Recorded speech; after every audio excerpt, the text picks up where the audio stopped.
wasn't. Okay. There's 2 upstairs and 2 downstairs. Okay. Where do I want to do that?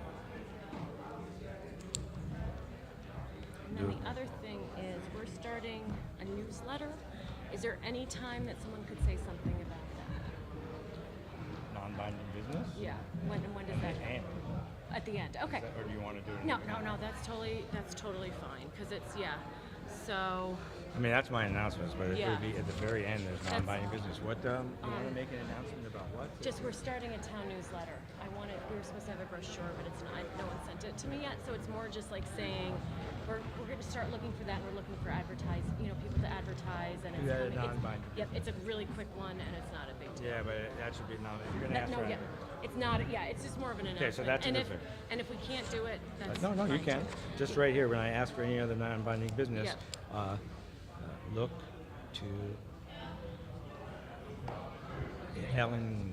I'm sorry, your name drives me nuts. I know it's, and then where's Elkanah here? I know. That's what I say all the time. I have a super fondness for Elkanah. Right, I know. I say that. I try to stop myself. You don't need a moderator because you keep. I'm kind of in the way sometimes. I feel because you guys kind of take over, and it's like good. That's fine. Especially on Zoom, when we're down in the hall, it's better to have somebody keep everybody organized in the questions. But on Zoom, people raise their hands. Nobody's really being Yeah, you're loud enough. Okay. Hopefully it's all good. Okay.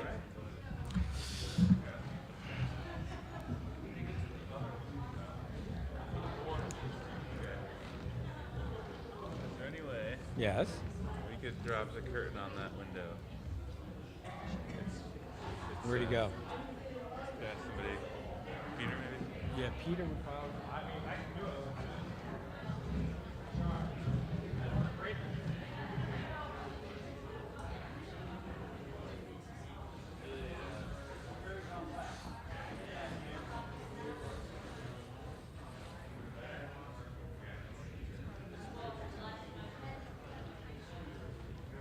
Gotta make me look good.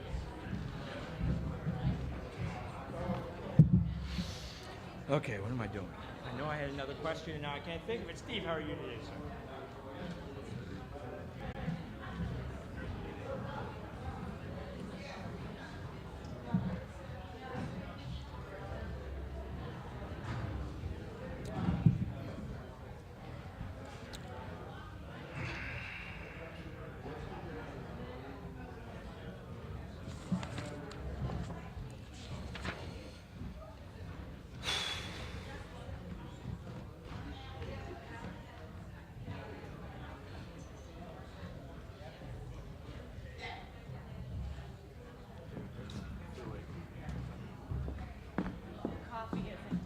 Yeah.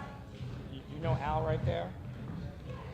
You can just walk past Al in the vest and say, Al, when's the vote for the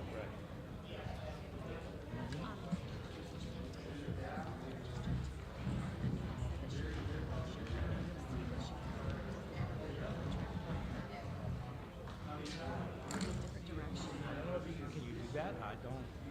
I'm not the lawyer. Okay. I think that if someone makes a motion,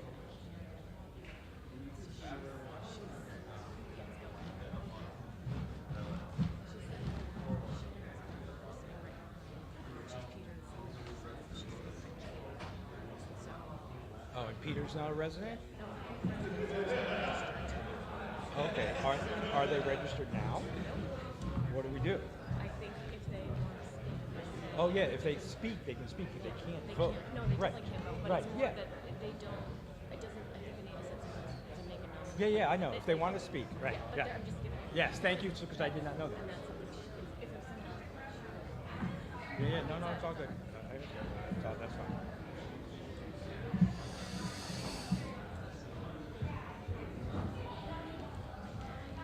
Here's Joe.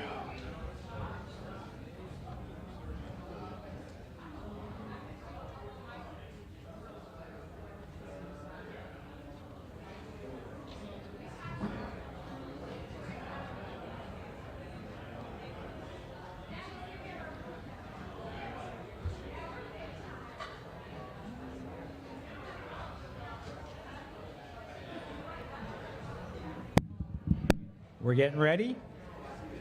Wait, no, not yet. Look.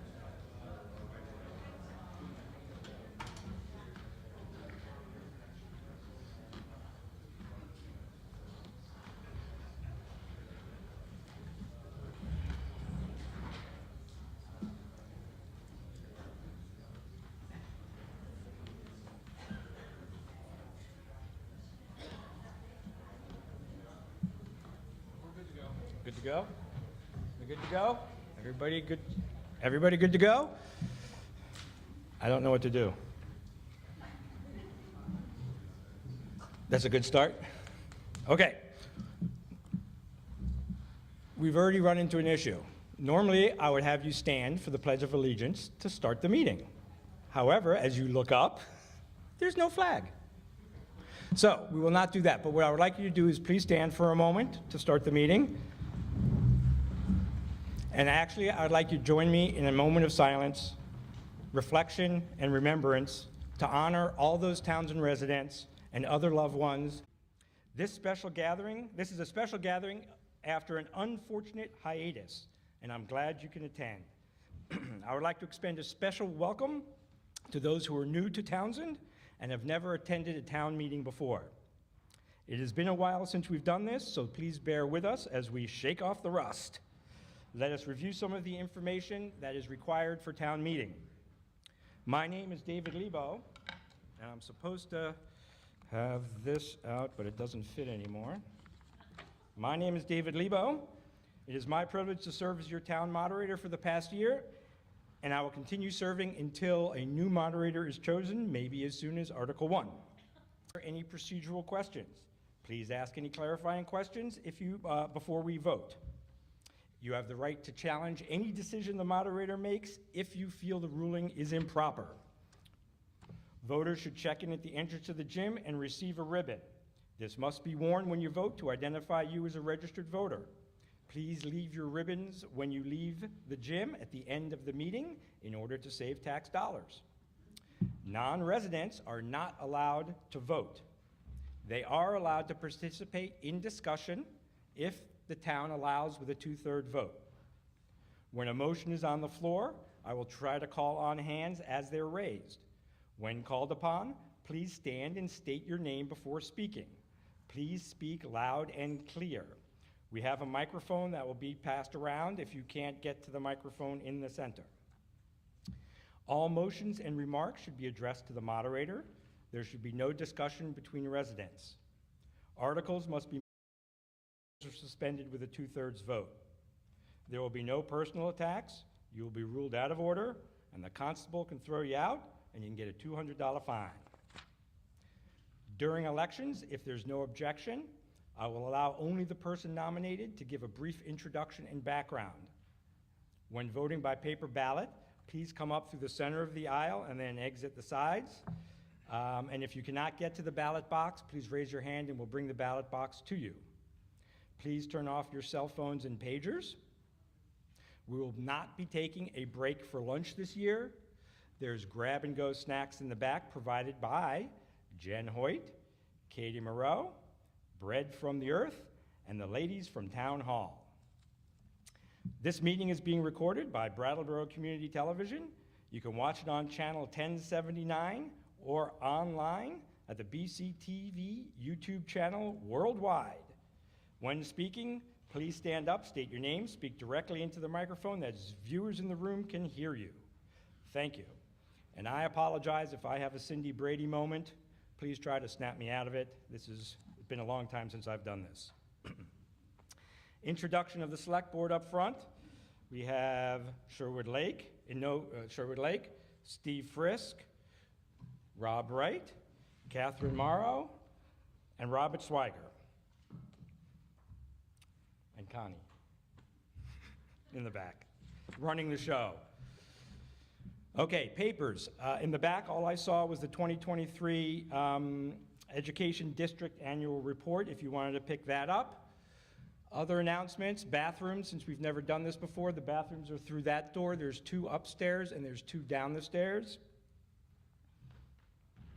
Okay, I have no other announcements, and if there's no objections, I think we'll move on to Article 1.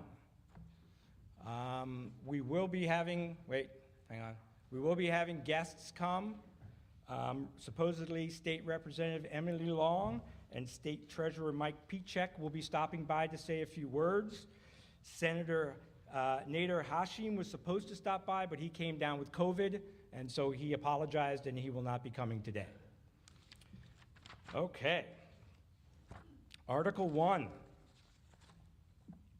How are we doing? We okay? To choose a moderator for the ensuing year. I will now entertain motions for moderator.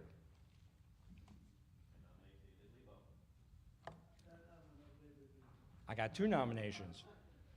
Your second vote passes that motion. A no vote defeats that motion. All those in favor, please say aye. Aye. All those opposed? I believe the ayes have it. The ayes do have it. The motion passes. We'll now move on to Article 3. To see what salaries the town will vote to pay its various officials for the ensuing year. Town clerk, $40,180.86. Town treasurer, $32,301.36. Select board, 1 chair at $1,200 and 4 members at $4,000. The town clerk assistants and casual labor at $1,590. I will entertain a motion. Cindy Leshek, I accept that. So moved. That's good. You have to repeat it. That's fine. Second? Charlie, thank you. Okay. Moved and seconded. Discussion. Irv, wait. You got 4 members at 4,000. Is that 4,000 apiece or 1,000 apiece? Did everybody hear the question? Yeah. Okay. I'm here to just relay information. I believe it's $1,000 each, but I want to. Right, Yes. The way it reads is 4 members at $4,000. It could be at each. We'll take it.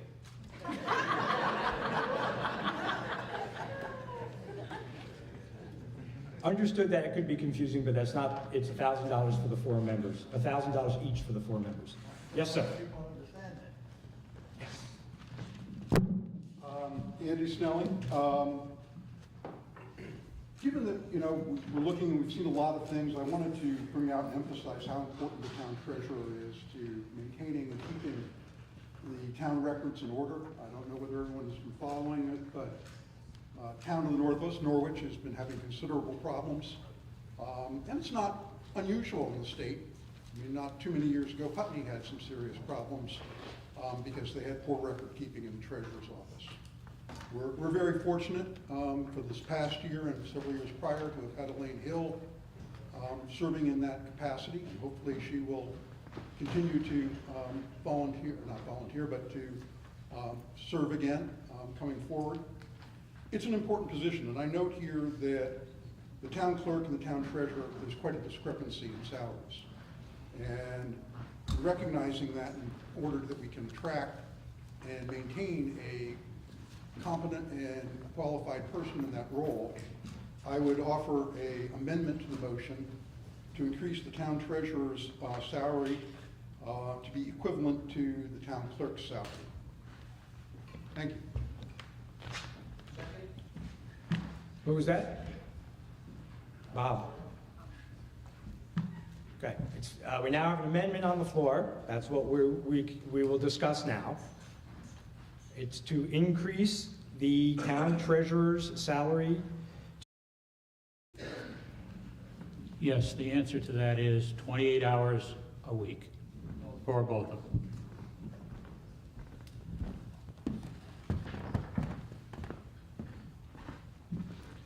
Any other discussion on the amendment? Phoebe Connolly. Has this salary stayed the same over the years, or does it also consider inflation, et cetera, in the idea of looking for an increase? Has that been considered over the past years? The town treasurer's salary has been given raises commensurate with all other positions in town.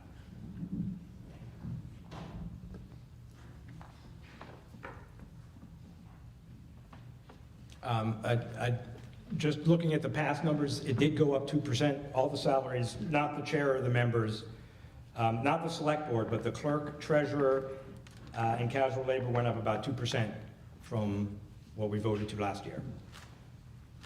So it does increase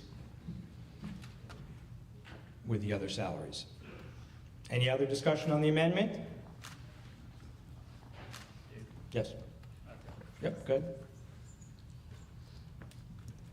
This would probably be better for Alenka to answer, but I was just told that you were looking for more time, more hours, is that correct? I was?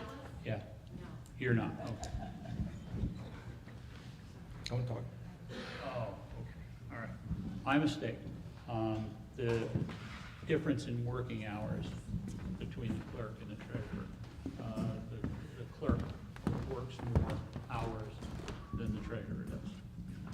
The clerk, he just said the clerk works more hours than the treasurer. Do we know the, How many hours? Yeah. do we know the difference? No, I'm not sure what the exact hours are. I work 28 and then every other, and then I'm stay open till 6 on the nights before school board, select board meetings. So those are my hours. That's the difference. In elections. Is the treasurer here that we could ask? Is Elaine here? Yes, she is. I didn't have a question. What is it? 26, I believe she said. 26? Yes? Okay.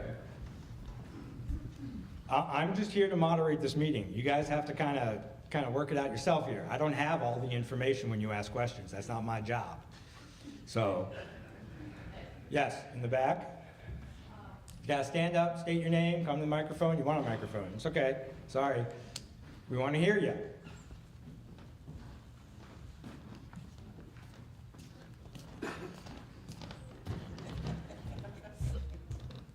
Laura Richardson.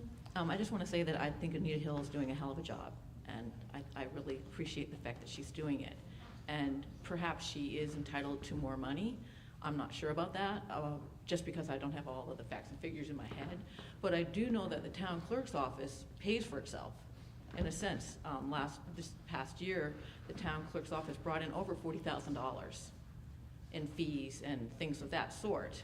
So, in a sense, it's not costing us as much to pay her, in a sense, as far as I can tell, because it's kind of covering itself. So I just wanted to throw that out there in the mix and have people mull that over. Thank you.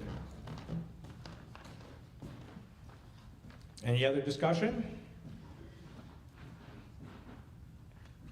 Yes, sir. Speak loud or come on up to the microphone, please.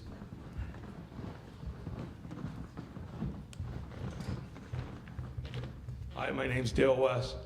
I have the question, not to say, is would Elaine be able to work more hours? Is the job requiring more time? Would it be more efficient to add more pay for more hours, say? Or is it, I'm just trying to figure out the reasoning behind the raise besides just evening it out. Is it a benefit for us to actually raise and maybe get a few more hours of better constructive work being done to help us out with a lot of that?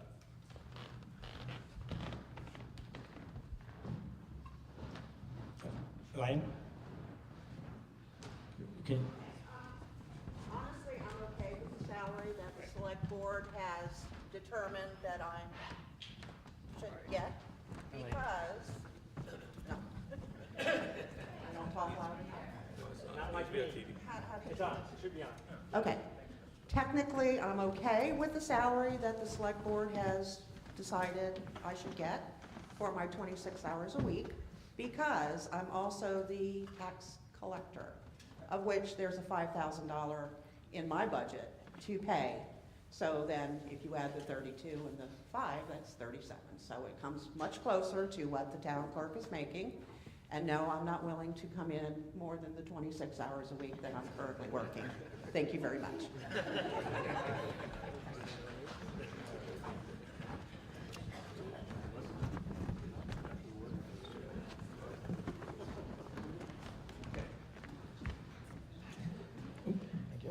Okay, so we have an amendment before us. Is there further discussion?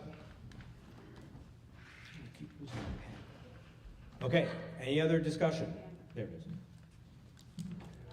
Yes, sorry. Loud. We're not voting on Article 3 now, right? We're just voting on the amendment? Correct. We're discussing, we can only discuss the amendment about increasing the salary of the treasurer right now. We'll vote on that, and then we'll go back to the main amendment. Okay. I mean, the main motion, and then if you want to amend it again, you can. Okay. Thanks. Yes. Any other discussion on the amendment? Okay, hearing no other discussion, we have an amendment before us.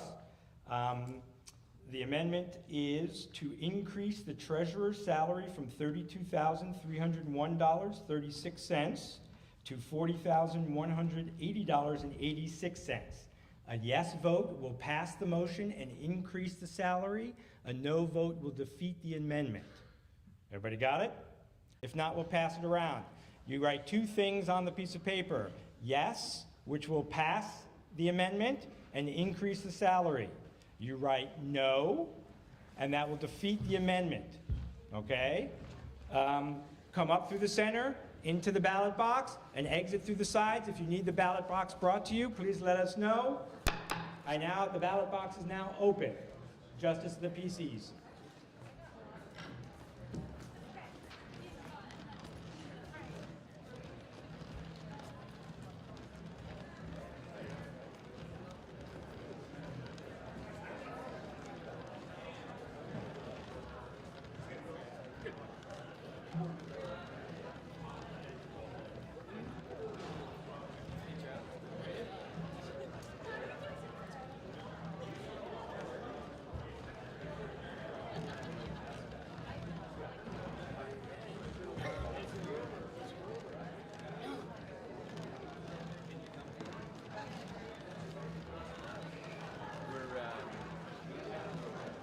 Saying they can't hear when they're at that level.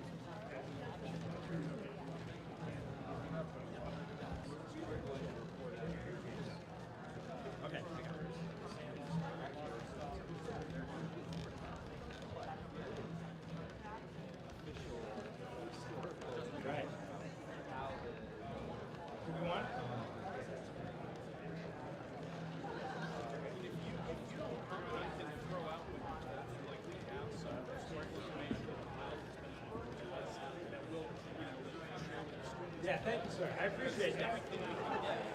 Mr. Conlon. Townshend Road Crew rocks.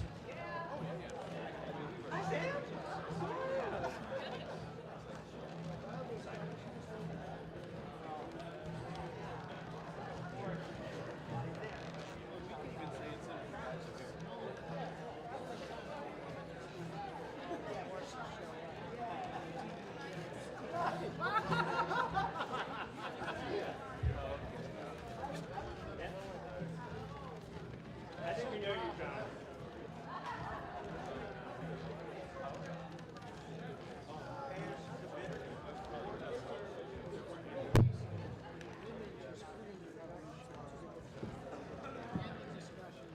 Wait. Does anybody need the ballot box brought to them? I see nobody that needs the ballot box brought to them, correct?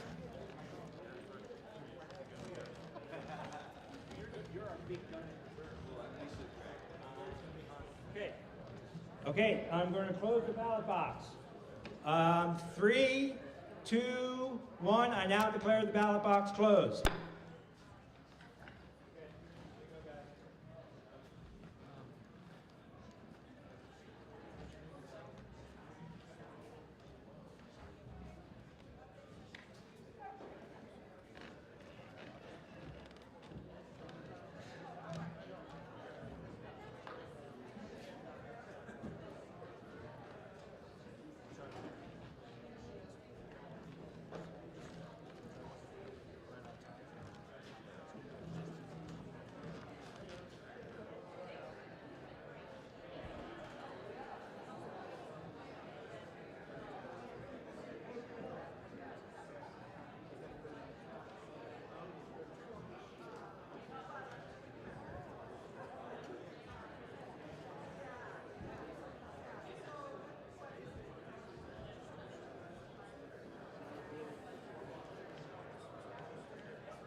We have the result of the vote. The amendment was to increase the treasurer's salary from $32,301 to $40,180. There was 11 yeses, 69 noes, and 1 blank. So the amendment fails. So we're back to the main motion. I'm not going to repeat the main motion again with those salaries. Is there any further discussion on the main motion? Yes, in the back, which is going to be up front. And if you could move, come on, yeah, you're good. I just move close to the microphone. They're saying the people that are talking up front can't hear. Okay. My name is Jean McIntyre. That's good. And I wanted to say something about the hourly labor rate for the town clerk assistant and casual labor. I know, I think Mr. Lake said that it's a 2% raise. Is that what you just said? This year, 2%. And I feel that, I know I get Social Security. I know that this year they gave us a cost of living increase of 8%. And I also know that my granddaughter just got a job at Walmart with a starting pay, 17 years old, of $18 an hour. And I feel when I see $15.90 for our the people that work so hard for our town, I feel that they should be getting more of an increase because of the cost of living. And I don't know, am I allowed to propose that they get an 8%, just like Social Security gave? Is that? If you can make that motion, yes. Can I make that motion? All right, I make the motion that the town clerk assistants and casual labor get an increase in their pay from last year of 8% for cost of living. Is there a second? State your name. Who? What? Okay, just as long as the clerk's got it.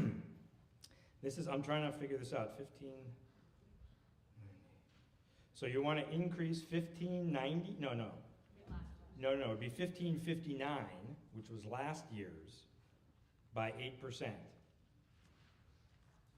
which is $1.24 more, which would be 15.59. I shouldn't be doing this. 1684. Okay? I believe it would be 1684 rather than 1590. What? Oh, you're doing, somebody else did the math? I came up with that would be $1.25 rounded up. Okay, well then, that's what, sorry guys, I'm here to convey information. To sit here and do this, 1684? It would be 1684. Okay, so there's an amendment that's been moved and seconded to increase the casual labor and town clerk assistant from 1590 to 1684. You can amend the amendment. Okay, go ahead. $17 an hour.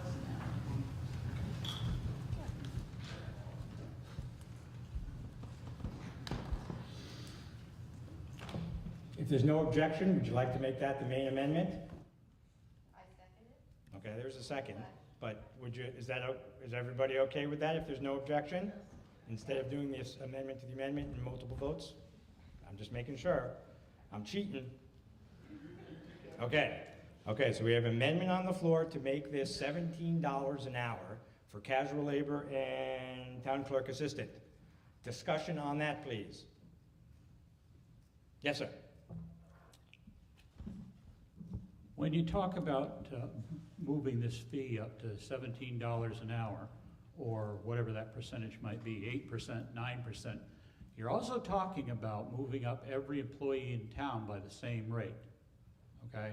So on top of the part-time casual labor people, anybody that does full-time, you're bumping up 9%.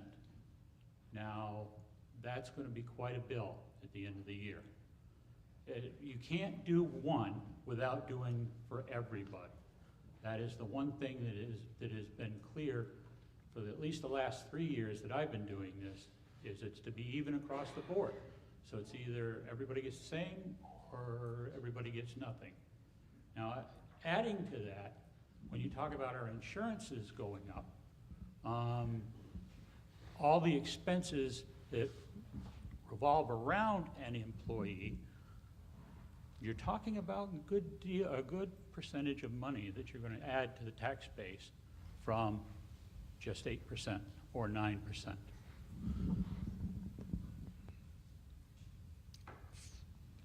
Further discussion? Yes, Elaine.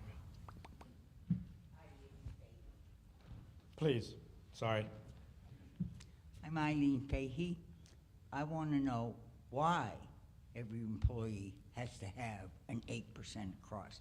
We're talking about a minimum of hours that these people work, and the help that they give to the town clerk is really important. But I don't think that it's necessary or maybe even legal to have the whole town increase to 8 or 9%. Everybody heard? Okay. I would have a question to the people that work for the state. What do Wait. they get? I would have a question to the people that work for the state. I know there's a few out here in the crowd. Of what did the state give for an increase this year. And the other comment would be is that we've gone through this before where we've given one person or one area of the town a raise to a certain set amount and not to everybody else, and it created pandemonium in there. Because people started complaining about, well, why did this person get this much and why did I not get this much? And that's why we go with a level across the board. So. Okay, more discussion? Yes? Phoebe Connolly. So if it is going to have to be across the board, the reality is the cost of living has increased. So I'm wondering if, I know we're not expecting anybody to do the math, but if we actually looked at the math of what an increase would be for all of the positions that are listed here and what the significance would be of that, because there is no question that it is more expensive to live and be a consumer. So given the value of these positions, what would that increase actually look like financially, and what impact would it have on the town, given that it sounds like a lot of the money is coming back already? So I'm just wondering if the debate is necessary given the amount, like the way that the money cycles through. So I'm just curious about that, but not expecting anybody's math skills to be on the spot.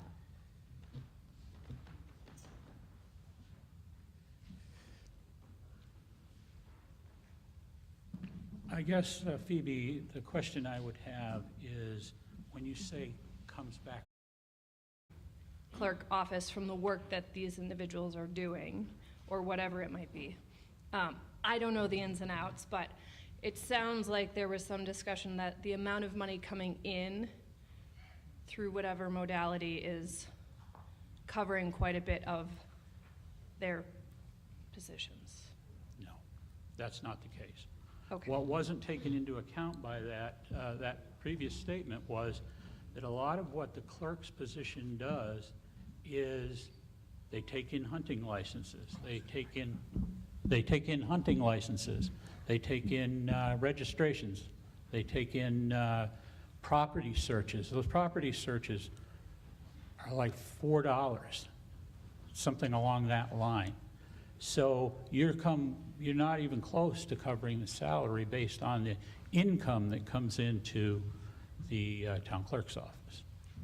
There are a lot of positions that she fills that are not something that we can get reimbursed for any more than we do.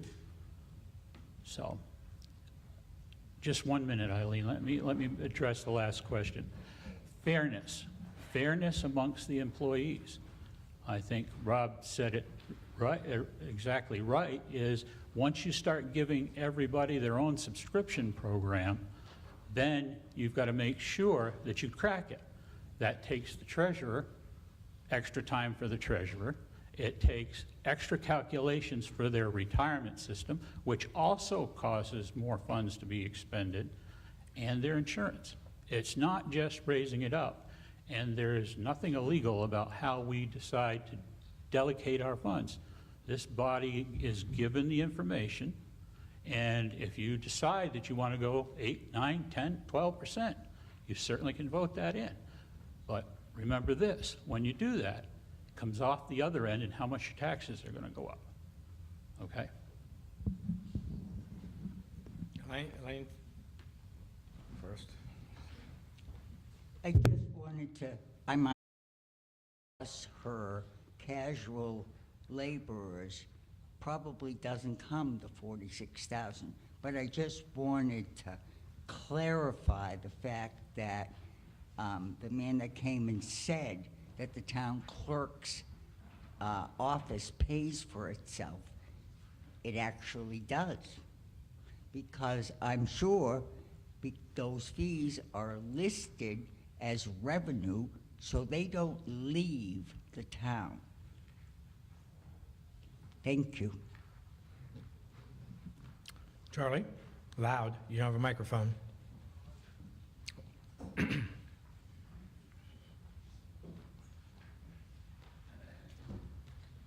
Charles Marchant. I think the issue here needs to be to the point. We're talking about casual labor. We're not talking about all the other town employees. I hire casual labor, and I think we have to accept the fact that it's casual. It can't be compared to a full-time job at another institution, whatever that might be.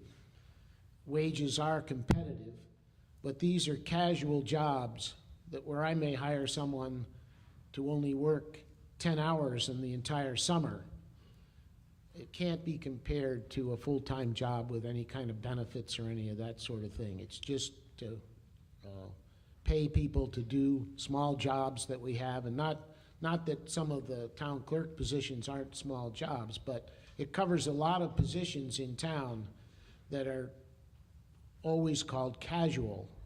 So don't try to fill in benefits or cost of living raises that go to all employees and all of that sort of thing.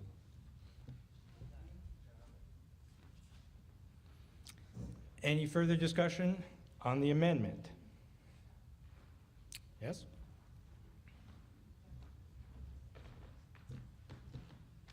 I'm Linda Sperry, and I'm confused.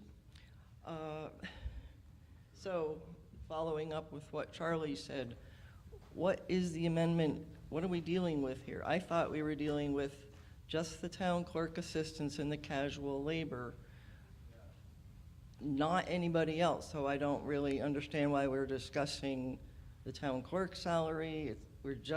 I thought we were just discussing the assistants and the casual labor. And I wouldn't mind hearing just off the top of a select person's head who, and I know who the assistant, not who they are, but how many, are there 2 assistants? Are there 20 assistants? And casual labor, does that include the attendant at the garage? Yeah, okay, the attendant at the transfer station is casual labor. Space. And the listers, all 3 of the listers. So everyone that doesn't have a full-time position is listed as casual labor. Again, how do you differentiate when you go and tell that person who's running the plow or keeping the walks clear as part of the highway department or any other position in town for that matter, if you say, well, there's no base, there's no base to run off of, okay? This is the way that we've done this for years, is the base rate is, the percentage is added to the base rate, which, and what I'm saying the base rate is casual labor, and then everything increases by that number. So if we say 2%, 2% across the board. Last year we said 4%, 4% across the board. The year before that was only 1.5%. But everybody got the same thing. So again, yes, I understand what you're talking about part-timers, small jobs, but everybody, if they're on their own program, compounds things exponentially. One person is the same as the next person. That's where it's come from. Yes, in the back.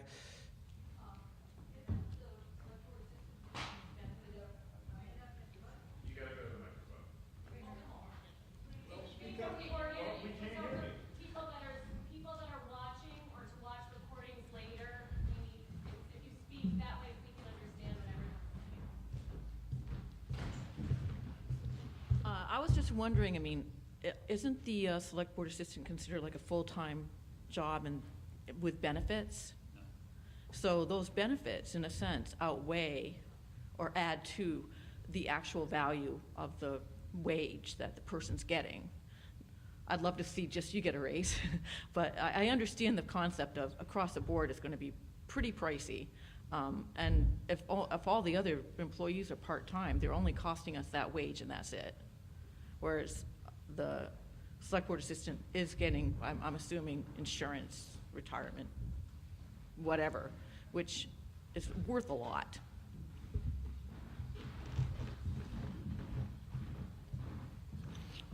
Okay, any other discussion on the amendment? Okay, we have an amendment, yes. I call for paper ballot. Let me see, where am I at? We have an amendment on the floor to increase the town clerk, assistant, and casual labor from $15.90 to $17. Hearing no other discussion, a paper ballot has been requested. Do I have 6 other hands for a paper ballot? I think there's 6 there. We now have a paper ballot for this amendment. The amendment is to increase the town clerk and casual labor from $15.90 to $17. 2 things to write. A yes vote passes the amendment and makes $15.90 $17. A no vote defeats the amendment and we go back to $15.90. The ballot box, any questions? Yes, Elaine. We're only in the motion on the amendment. Hold on, everybody, the ballot box is not open. There are still questions on the floor. The amendment is to increase the town clerk assistant and casual labor from $15.90 to $17. We are not voting on any other raises or any other issues. Casual labor and town clerk assistant from $15.90 to $17. Does that clarify? Yes. Yes? Did somebody say no over here? No. Okay. Yes vote passes the amendment. A no vote defeats it. The ballot box is now open. Sorry, I'm tired, a little grumpy.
Yeah.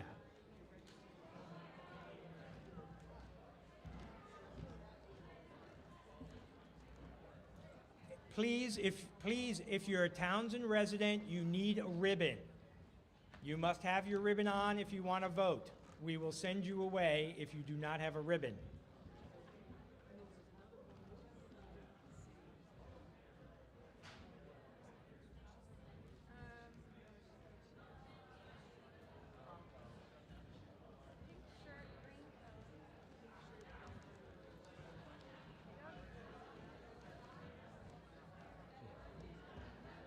I've had that for, yeah.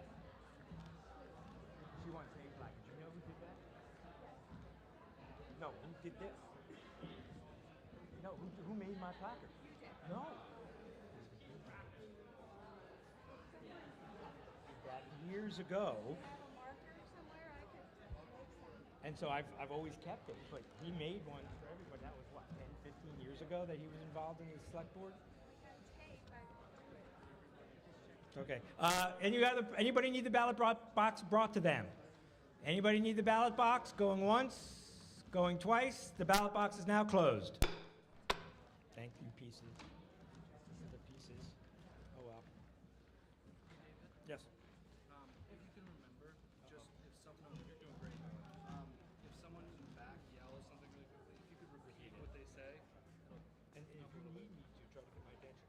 Okay. Go like that or whatever, and I'll go. Yeah, okay. Okay, I know you're dealing with a lot. I'm not trying No, to. it's okay. I'm sorry I snapped right there, but people are making noise. Just stay seated. I'm not relaxing. No, you're doing great. Okay. I don't want anybody to think that I'm not happy. It's all good. You guys, everybody's doing this. What? To snap? Yeah. You're right. There was a guy in my residency. I was in the ER, and there was a guy. He must have been 6'7". He was huge, and he was a teddy bear. He was the nicest guy.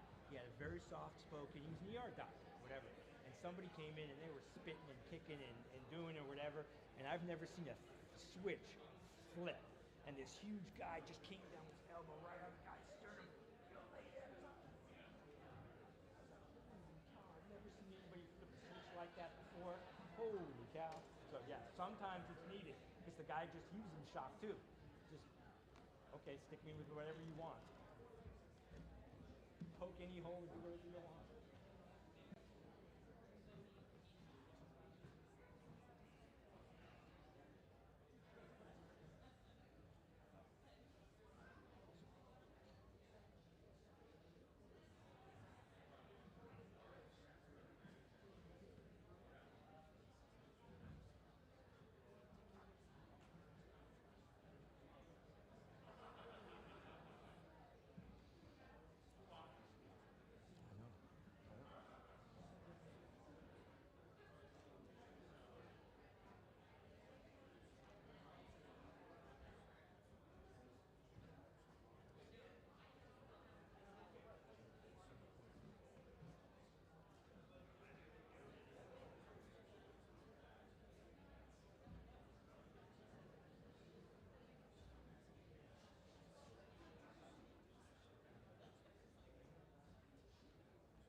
Why do I keep losing my pen? Yeah, I keep doing it. Okay, so yes, 73. No, 34. So pass. Yep, blank one. I'm glad.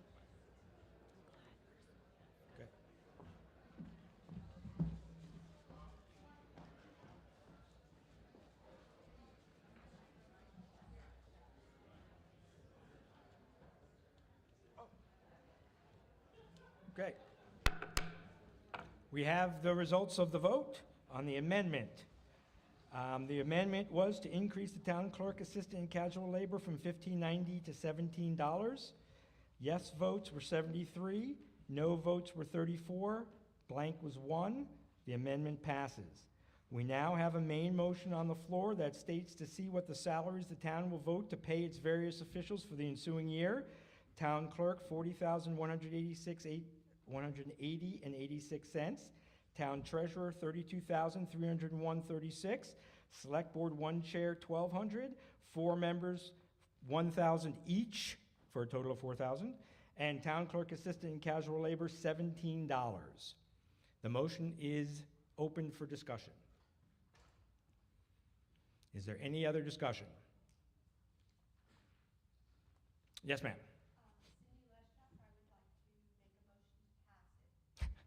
That's the vote. That's coming next. Nice try, though. I applaud the effort. Yes. Okay, any other discussion? Hearing no other discussion, I'm going to refrain from reading the motion once again. Everybody understands all the numbers in the book are what's listed, except for the town clerk assistant and casual labor, which is $17. A yes vote passes this motion, and a no vote defeats the motion. We ready for the vote? Okay, all those in favor, please say aye. Aye. Opposed, no. I believe the ayes have it. The ayes do have it, and the motion passes. Okay, you can applaud yourselves, please. No, not me. You guys did it. Good job. My job is to facilitate your will, and I think you guys did a great job. Okay, if there's no objection right now, or we could object and have a 2/3 vote, our state representative, Emily Long, is here. She is not a Townshend resident, so we must suspend the rules to allow her to speak. Is there any objection to her speaking? Hearing no objection, I'm going to give the floor to Ms. Long right now. I think what we're going to do, though, is turn this microphone around and have her stand in front.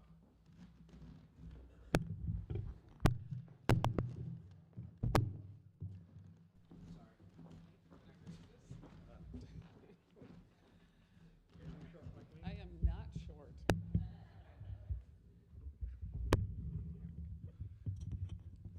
All right. Righty tighty. There we go. Hi, everyone. So nice to be back in person. I hope you all feel the same way. I'm here by myself today because one of our two, I think probably got announced today, one of our 2 senators came down with COVID, so COVID still exists. There's quite a bit of it in the State House right now, and we're doing our best to avoid it. But just wanted to first start out by saying how happy I am to be back in person still. We are ourselves in the legislature all back in person. We are still allowing and encouraging participation by folks who are unable to be in the legislature. That includes all of you. We have, COVID has given us one real advantage, and that is opening up the access to the work that we do in the legislature. So right now, you can watch live stream of any committee meetings. I hope you're taking advantage of that. You can watch it later because we put it all up on YouTube. So you can watch things that happened last year even now because we have it all archived. So which has also created quite an issue for us because the state archives have to archive everything that we save. So we're trying to figure out how we can store and archive all of our technical storage for what we do, and it's a lot. There's a lot of terabytes, I'll just say. So we also have legislators are able to participate remotely. We always have been able to participate remotely in committees, but we now can do it by Zoom. So you get to watch people who are actually not in the room, but are on Zoom. So that's also really nice. And I serve, I'm not sitting on a policy committee this year. I am the majority leader in the House, so I don't sit on a policy committee now. I am sitting on 2 rules committee, and our rules committees are taking up some remote participation and voting in our committees only. You will not see that happening on the floor. We've had a lot of conversations.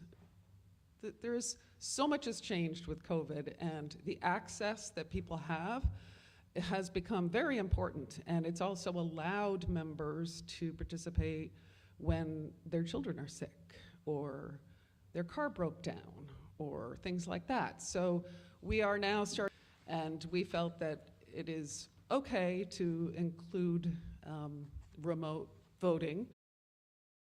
speaking for our communities, trying to make sure that if you're looking for a person to work for your business, they can move here and have a place to live. And right now, we're seeing an issue around that all over the state.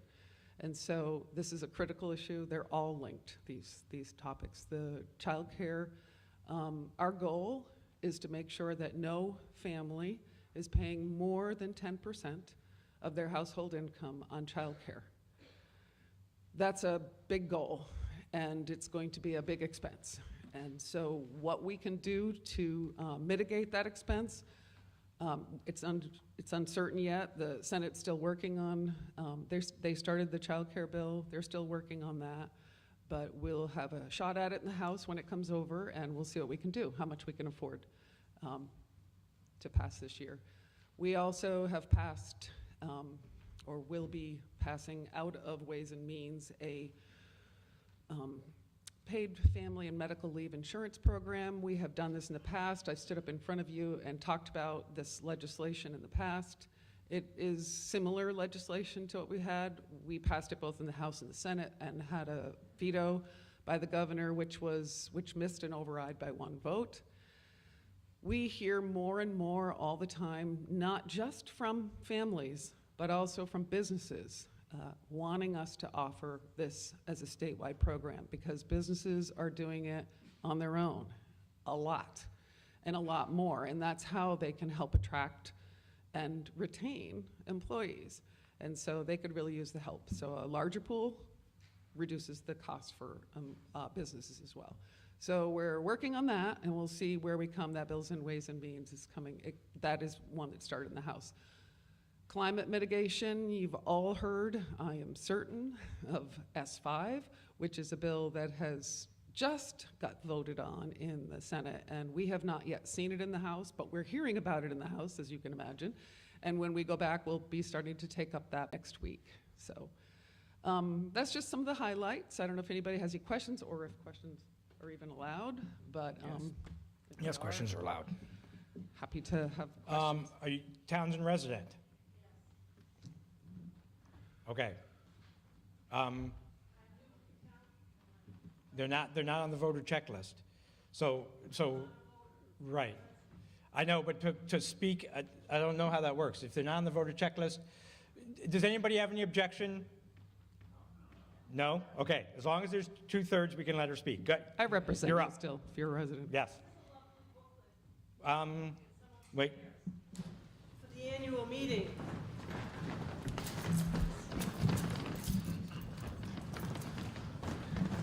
Thank you. My name is Jean Golrick. I'm new in town, relatively speaking, to most of the people that I see here. This is a lovely booklet that we get. This is the first town meeting I've attended. I'm grateful that the state representative is here, but I wonder, from other places I've lived, if the state could put in a one-page précis, it doesn't have to be a lot, about the things that you just talked about, so we have it in memory of what you've done or not done or are working on, whatever. Could you facilitate getting a report into our town book for the next meeting? So the town report, just so you know, and for everybody else, I grew up here. I grew up in Newfane. We've had town reports go through a lot of metamorphosis over the years.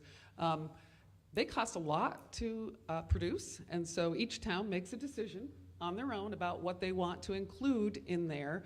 I have been so super busy in my job, I have not completed, I'm ashamed to say, my own town meeting report, which I will finish and put on a website that I have.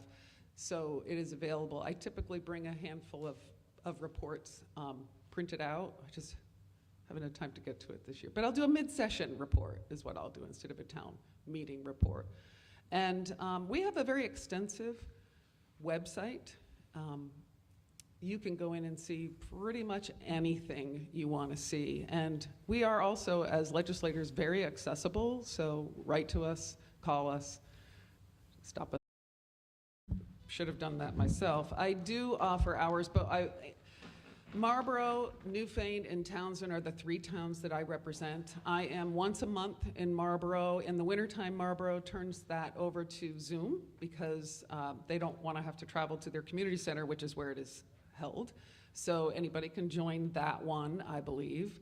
Newfane always welcomes, the More Free Library hosts me on West Street. They host me once a month. That one is on the third Saturday of the month. These are year-round, not just during session. I do them year-round. Occasionally, there's a conflict and I can't make it, so just check, but it's posted on Front Porch Forum. And in Marlboro, it's on the second Saturday. They're in the morning at 10 and 10:30. In the wintertime in Zoom, it's at 9 in Marlboro. But please join us there. The More Free Library has been wonderful about encouraging folks from any town. I actually get people from Brookline, because Brookline and Newfane still have that link. Even though I don't represent Brookline, I'm always happy to talk to any residents of any town around. To hear your feedback and to answer questions. So thank you for bringing that up. I do try to do that. And I am actually happy to come to Townshend at any point if somebody wants to set up something, and happy to be here every other month or do whatever. Up to you folks. Thank you. A question? Wait, you gonna be?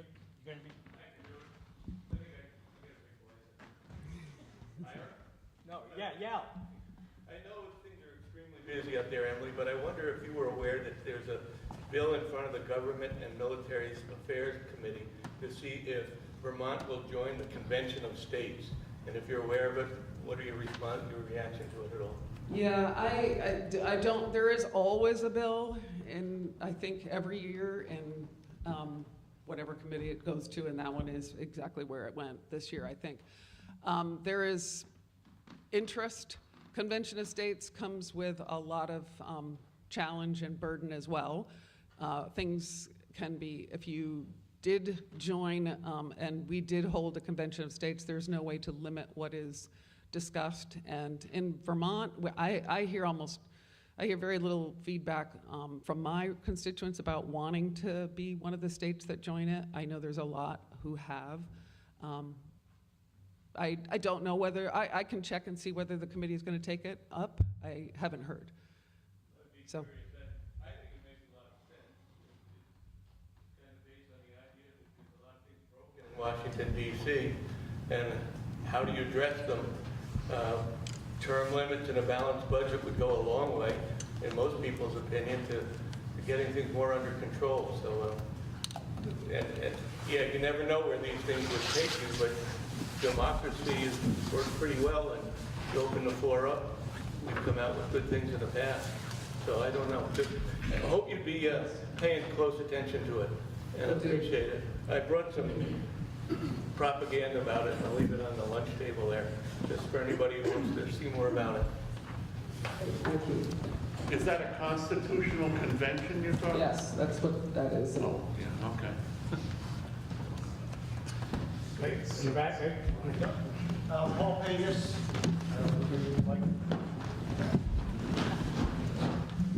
Hi, everyone. Paul Patus and Emily Howard. We spoke at the library at one of your visits there, and I just wondered if you could give the Assembly an update of issues or update on progress on cleaner transportation, particularly electric buses.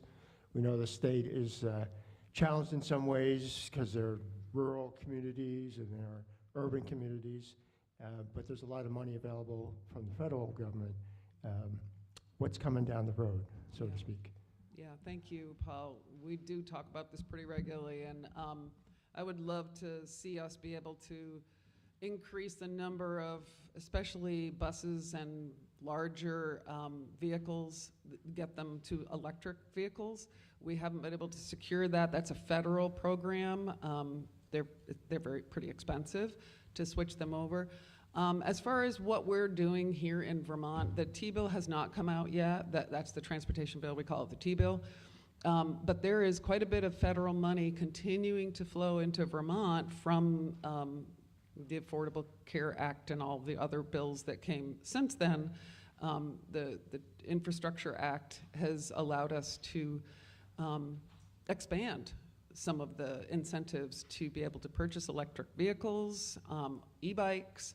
One of the biggest challenges, there is pretty much no question that manufacturers some of them have already committed to moving strictly to electric vehicles. But auto manufacturers are shifting into that direction. As the vehicles improve in technology and they can go longer, they will work better for our rural state. But you need charging stations, and you need a lot of them. And so a lot of the money that is being put into that is expanding our charging stations around the state and making that more accessible for people. There are many different vehicles out there today that are either being produced or are in the works. And I think that we should be doing all we can to encourage the use of electric vehicles to help lower our emissions. I talked to Green Mountain Power. They are trying to transition their fleet of trucks over to electric, and they're on the process of doing that as well, and I'm sure that'll try to continue across the state with other businesses as well. So thanks for your interest, Paul.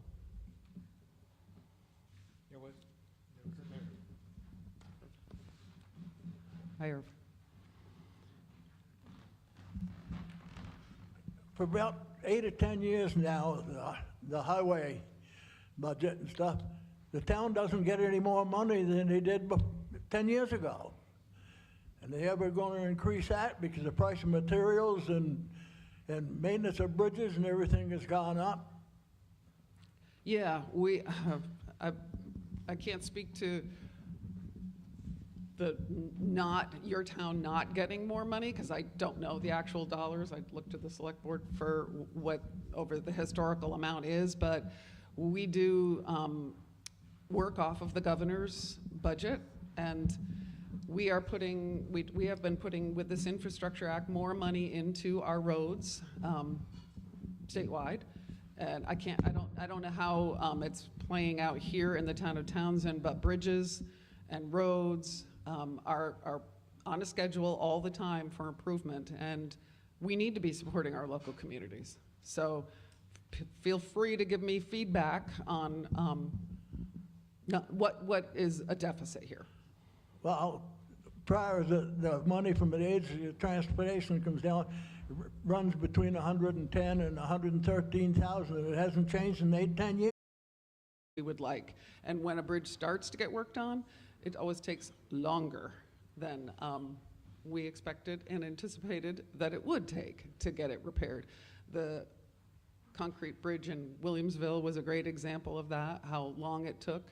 I mean, that was literally falling into the brook underneath it before, and it has been on the list for many, many years, and it just barely was completed this fall, winter, actually. So all the bridges that are in need are reported by your community, and they get on a list and get acted upon based on need. So.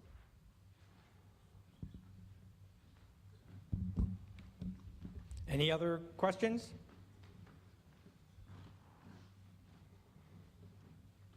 Okay. Thank you, Representative Long. We Thank you appreciate all. your time. Thank you for stopping by. I'll let you. Oh, yeah, I'll do this. that. I'll do that. We'll figure that out. Thanks, everyone. Feel free to get a hold of me. Thank you for stopping by.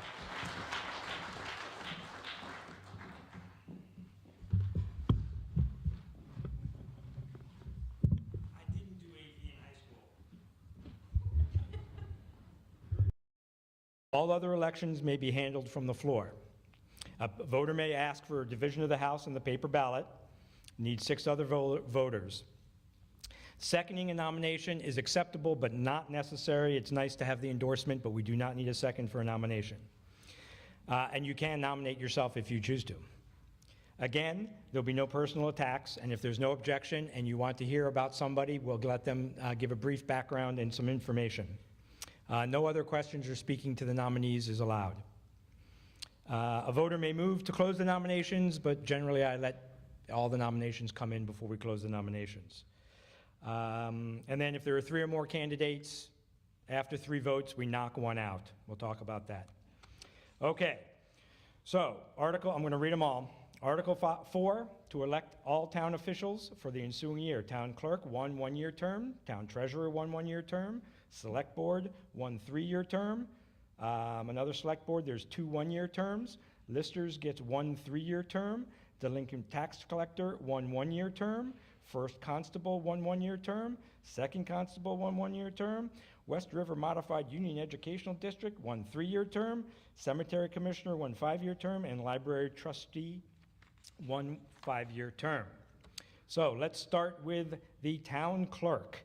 I will now entertain nominations for, well, let me start here. The town clerk is Elkanah Wilson, and I will now entertain nominations for the town clerk for a 1-year position. Nominations are now open. How's that? Elkanah Wilson. Thank you. Thank you. Third. Any other nominations? Okay, gotta say my little speech. Hearing, if there are no objections and hearing no more nominations, I declare the nominations closed and instruct the clerk to cast one ballot for Elkanah Wilson. Sorry, I want to say Elkanah. So bad. Elkanah Wilson for a 1-year term as town clerk. All those, a yes vote passes, a no vote defeats. All those in favor, please say aye. Aye. Opposed, no. I believe the ayes have it. The ayes do have it. Thank you. I will now entertain nominations for the town treasurer, 1-year term that's currently held by Elaine Hill. Yes? Elaine Hill's been nominated. Any other nominations?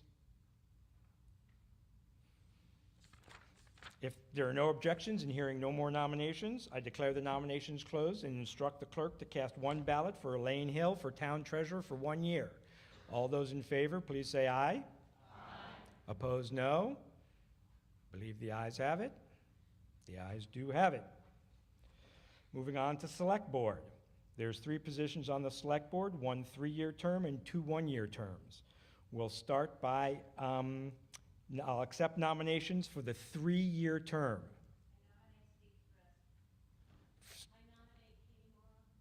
Okay, hang on. And this has to be a paper ballot, by the way. Oh, Steve Frisk has declined. So now we have Catherine Morrow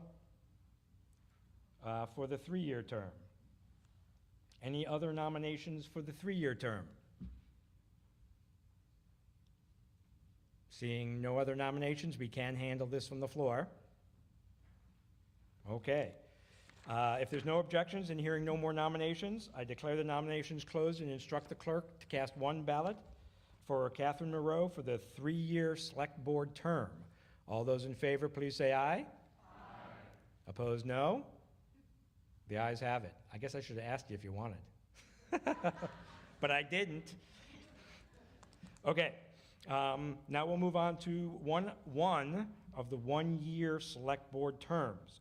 Let's start with Catherine Moreau's position that is now vacant. I will entertain nominations for that position. Rob Swiger, okay. Rob, hi, that's Rob up front, all the way on the left. Yes? No seconds needed. Phoebe Conley. You on board? She's on board. Okay, so we got Phoebe.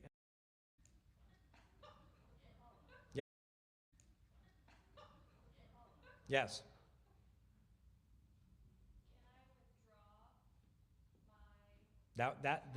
That's probably the best way to do it, opposed to me telling you no.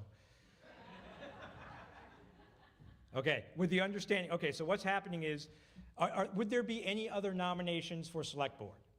For the 1-year position, any one of them? Steve Frisk? Steve Frisk, 1-year term. There you go, good question. Excellent, that was totally valid. I get what you were trying to do. Any other people for select board?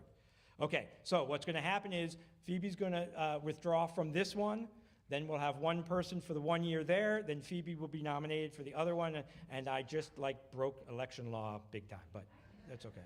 Okay, you did it, right, okay. So we now have 1 person nominated for the 1-year position And I hate to say it, but if somebody wants to run and decides to go at the next one, they will be running against you. Right, I'm not going to stop somebody from, okay. So right now we just have Robert Swiger for this 1-year position. Any other nominations for this position? If there are no objections and hearing no other nominations, I declare the nominations closed and instruct the clerk to cast 1 ballot for Rob Swiger for a 1-year position on the select board. All those in favor, please say aye. Aye. Opposed, no. I believe the ayes have it. The ayes have it. Thank you, Robert. Okay, next is another 1-year term for select board.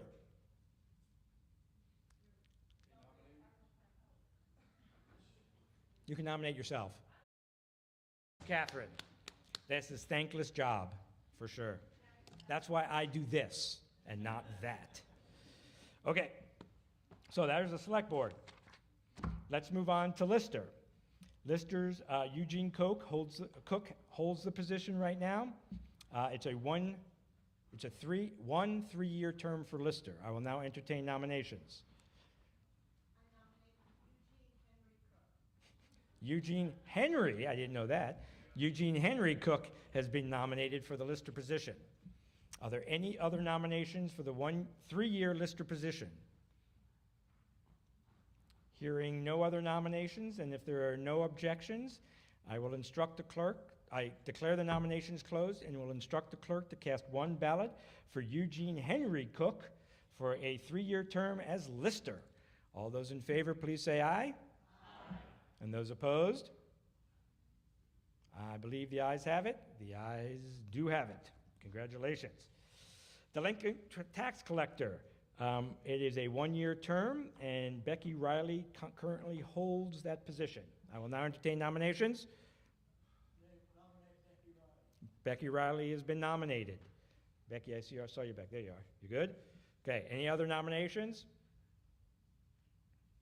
Hearing no other nominations, and if there are no objections, I declare the nominations closed and instruct the clerk to cast 1 ballot for Becky Riley for a 1-year term as delinquent tax collector.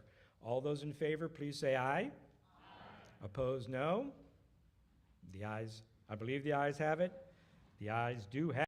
Constable. All those in favor, please say aye. Aye. Opposed, no. I believe the ayes have it. The ayes do have it. Man, they're trying to get on your good side. Second constable, we have a 1-year term currently held by Mike Cutts. I will now entertain nominations. Mike Cutts has been nominated. He's not here, I don't think. I haven't seen him, but you're allowed to nominate if they're not here. Any other nominations? Oh, in the back. Michelle Brooks. Is Michelle Brooks here? Valerie? No? Okay. Wow, we have 2 people nominated that are not here.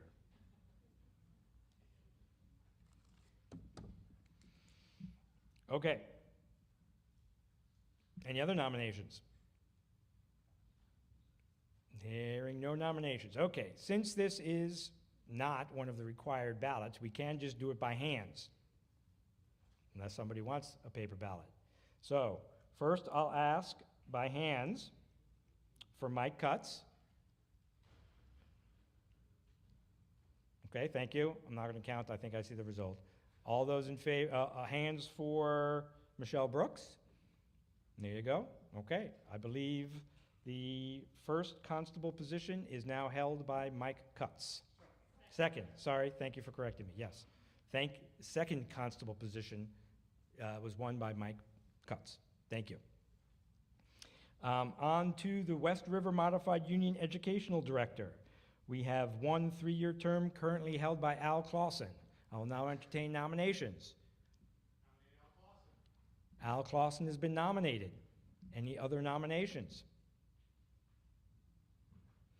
Hearing no other nominations, and if there are no objections, I declare the nominations closed and will instruct the clerk to cast 1 ballot for Al Clausen for a 3-year term on the West River Modified Union Educational Director. All those in favor, please say aye. Aye. Opposed, no. believe the ayes have it.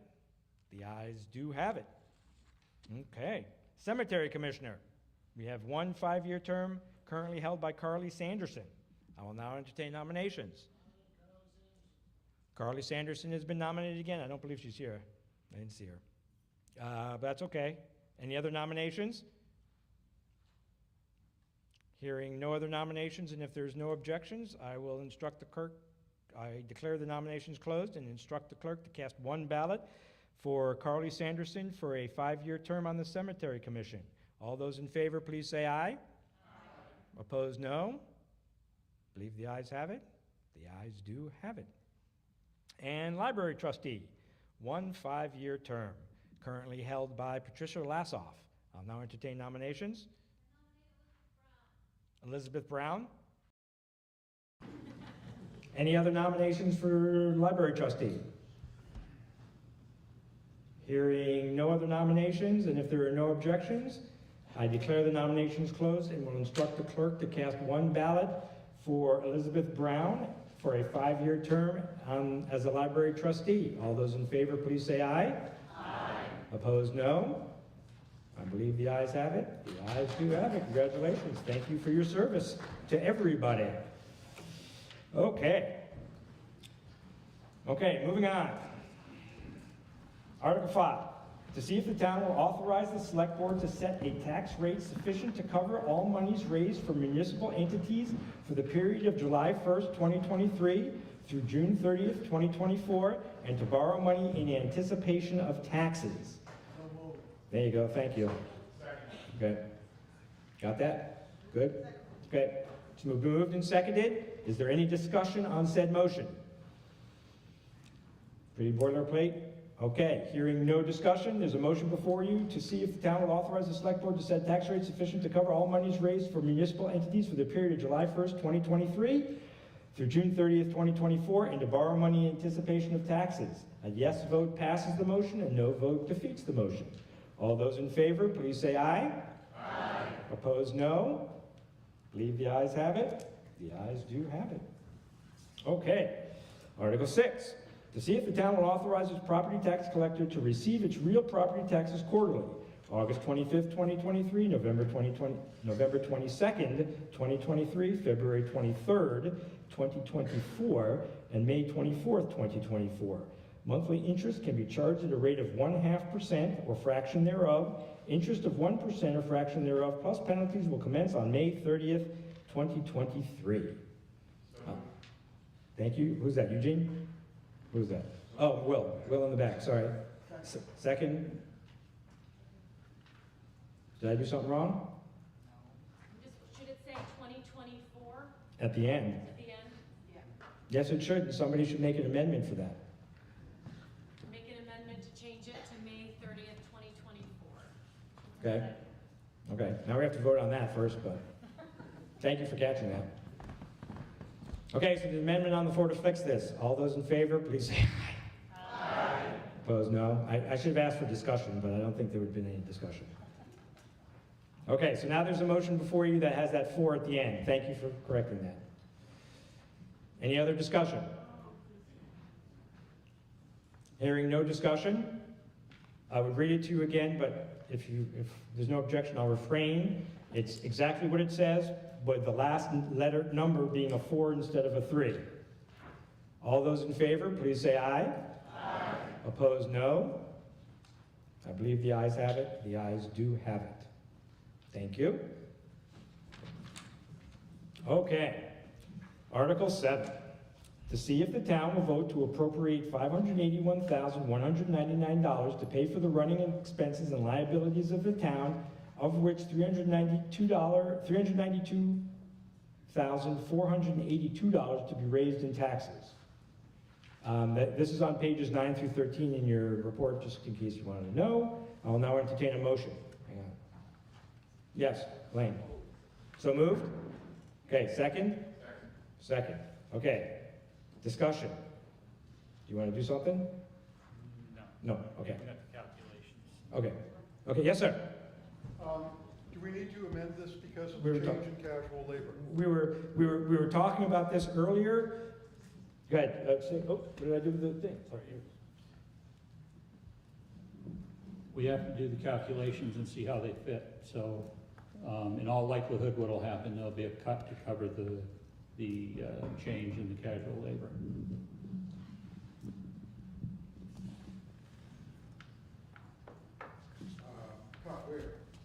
Wherever we can find it. You add something, you got to take something away.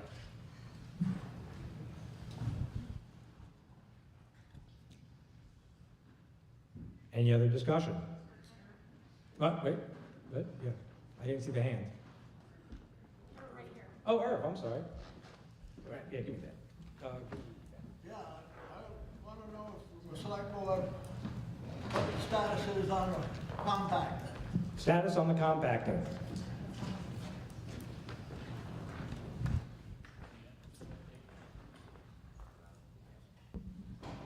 The fuel pump was identified as the problem. The part has been ordered. We're waiting for Colin to install it. Any other discussion on the town budget, the running expenses and liabilities? Yes, sir. I make a motion to amend motion on the floor to increase the amount to be appropriated. To $1 million all of a sudden, that would be ruled out of order. But a $10,000 change is, I think, is an acceptable amount. It's really up to you guys to make that decision. This amendment has not been seconded yet. Okay, who's that? Alex Morris. Okay, thank you, sir. So now it's been moved and seconded. We will discuss the amendment now. Okay, nothing about the line item in the book or anything about the ad. That's a kind of a law question that I'm not able to answer. I don't know if I would do that. I would just pick an amount, and then if there's $3,000 left over, I assume they would roll it over to the next year, and we would get a better feel of, I mean, we would know next year what it would cost. Well, I'm not sure about that, but generally, in the different organizations that I'm in, when we want to purchase something, we put a ceiling on that purchase dollar amount that they can spend up to. Okay. I'm here to facilitate what you'd like. There's now an amendment to the amendment that says up to $10,000. Second? Okay, seconded. Now we can discuss up to. Any discussion about up to? It's okay. Yes. Here.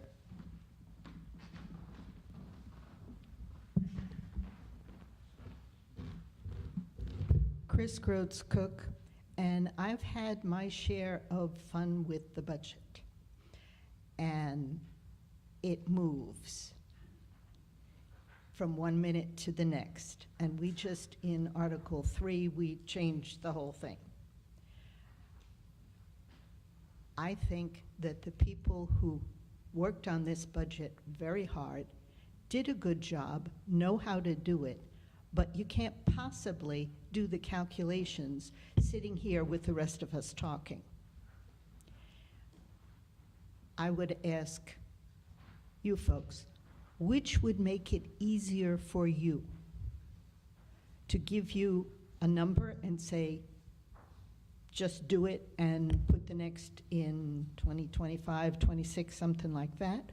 Or would it be easier for you to do the calculation for the increase and change it, and we give you permission to make that change?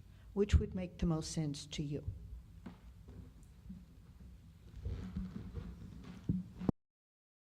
Taxes, and that's kind of where we sit. Okay, we're dealing with an amendment to the amendment on the up to $10,000. Yes.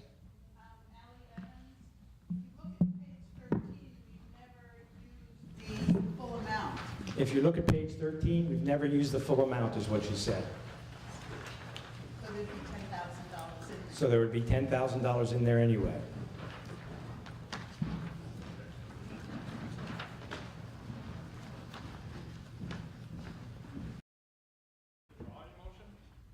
Well, we're not dealing with the motion. Thank you very much. We will eventually, though. we're dealing with the up to. But yes, no, I understand what you're saying. Do you want to withdraw the up to? No, okay, that's okay.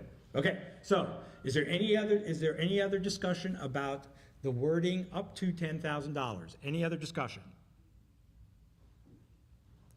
Hearing no discussion, we will now take a vote on changing the amendment to up to $10,000.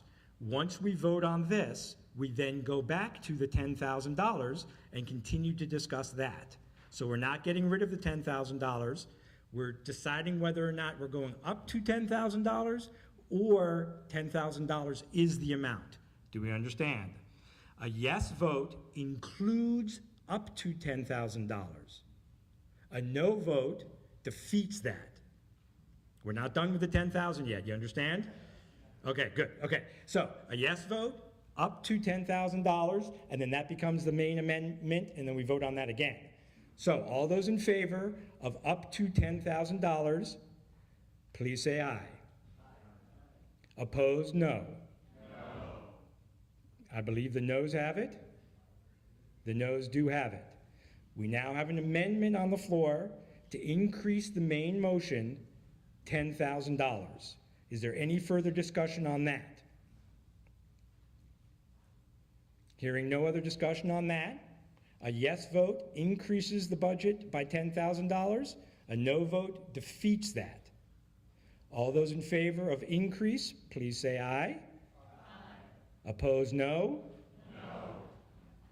Okay, I believe that, do you want to divide the house? All those in favor, please raise your hand just so I could see. Thank you. All those against, please raise your hand so I can thank you. Okay, so I believe the noes have it. The noes do have it. We are now back to the original main motion to see if the town will vote to appropriate $581,199 to pay for the running expenses and liabilities of the town, of which $392,482 will be raised in taxes. Further discussion on this motion now.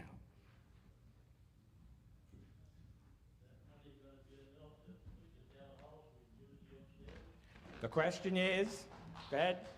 Wait for the applause because then everybody can hear it. Is there enough money in there to fix the town hall so we can get back in the town hall is the question, right? Yeah. Okay, yeah, good question. No. The answer is no. That is going to take Closer. Depends on who you talk to, anywhere from $5 to $10 million.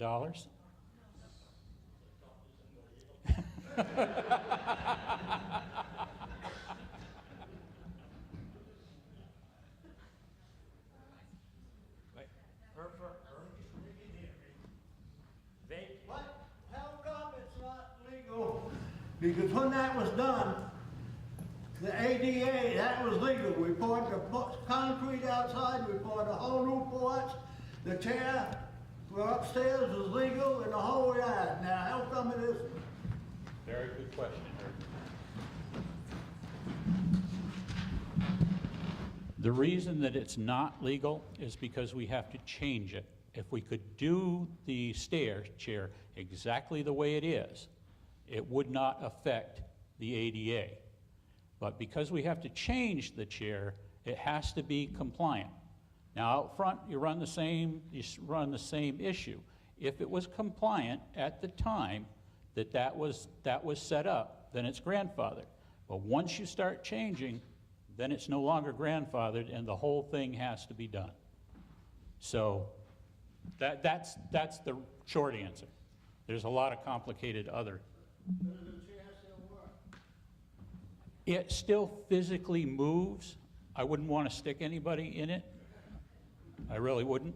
Plus, the other thing that makes ADA a challenge is that the person who is using the thing has to be able to take their mode of transportation with them.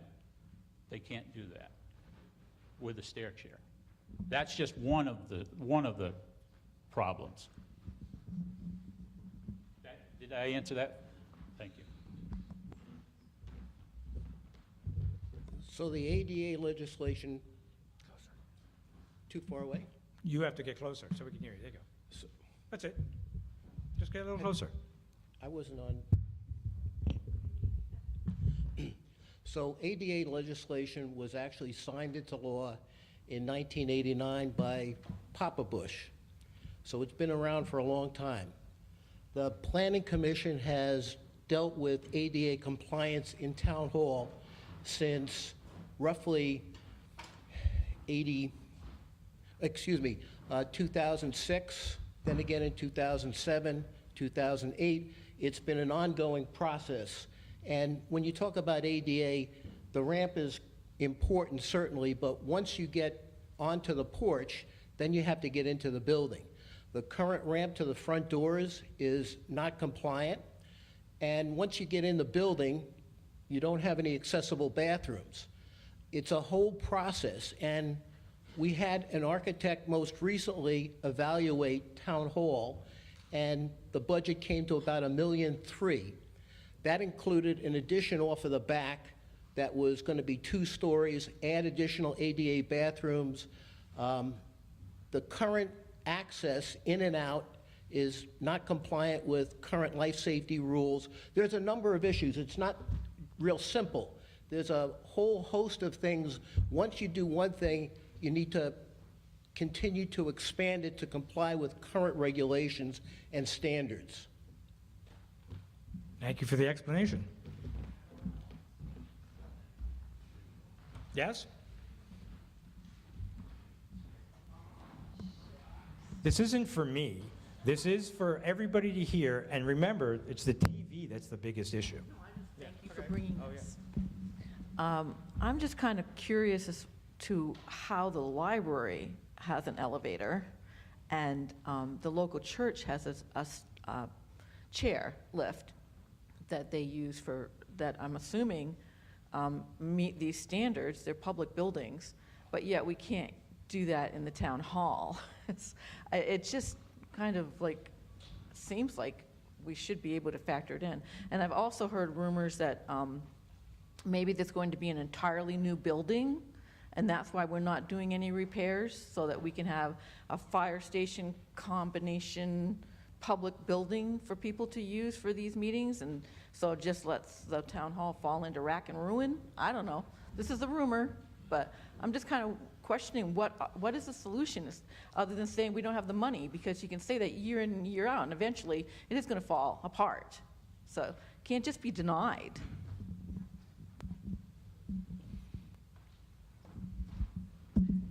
Barbara Guerrero.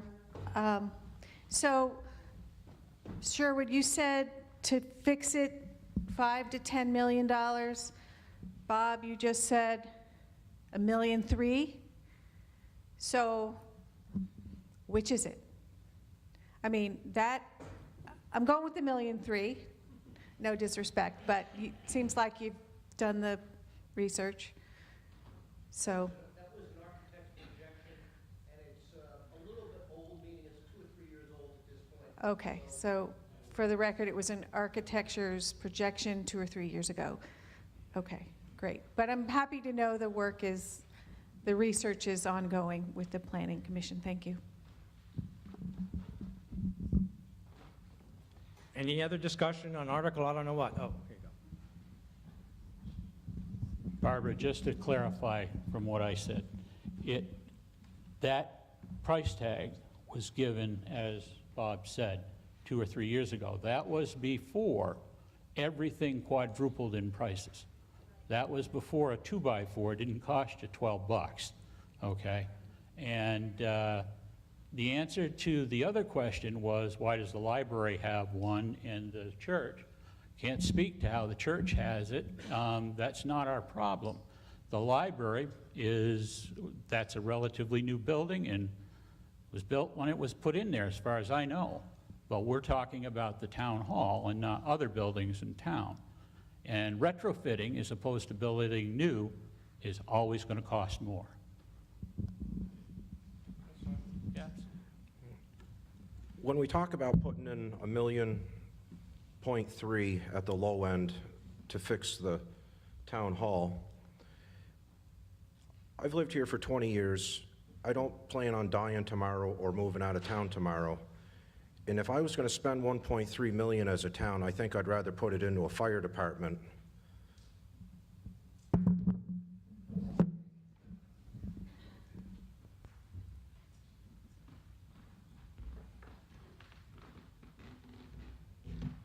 Linda Sperry. Did I hear somebody say that we have to have certain ADA regulations covered for a warned meeting and not like having the dance we had after the dinners 3 years ago, or any other? Can we still use the upstairs at the town hall for other things that aren't warned town meetings? The short answer is yes. The only thing that we can't do, the reason that we're over here, is we can't provide access to every voter who wants to come. Okay?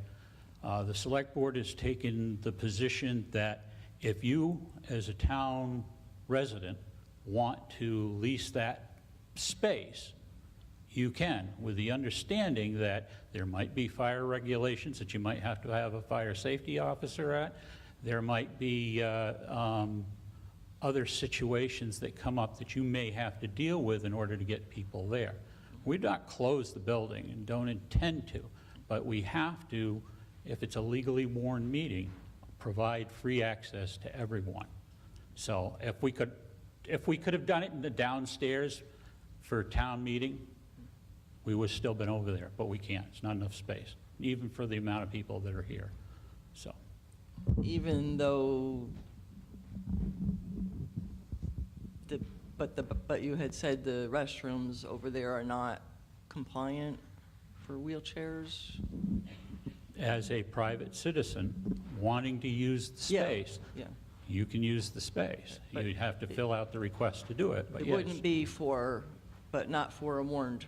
Right. You can't, where you have to have open meeting law regulations. Okay, thank you for clarifying that. Any other discussion?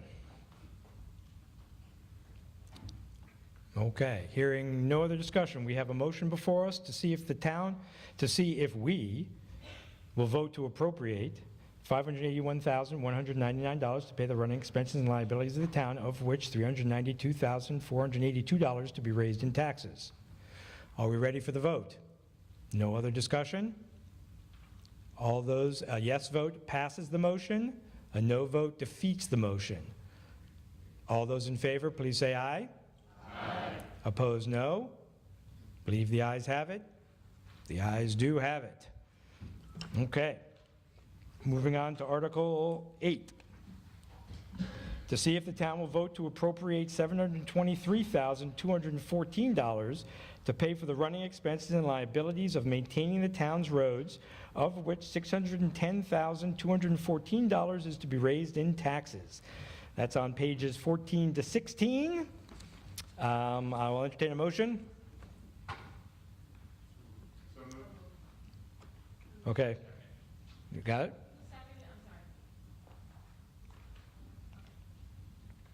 Okay. Discussion? Yes, Irv.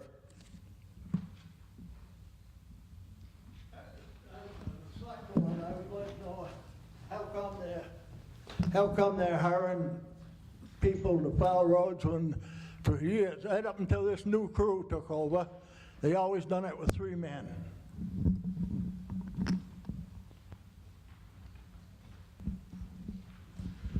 Truck 5 is in an auto body shop. Truck 3 is down for electrical problems. Truck 1 is down with a broken leaf spring. We didn't have the vehicles.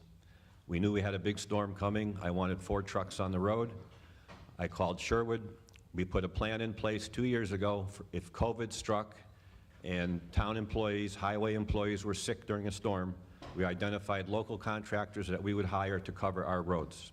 They cannot drive our trucks because of our insurance, so they have to drive their own personal trucks, and I gave them a route, and that's what they did, and that's why it was done.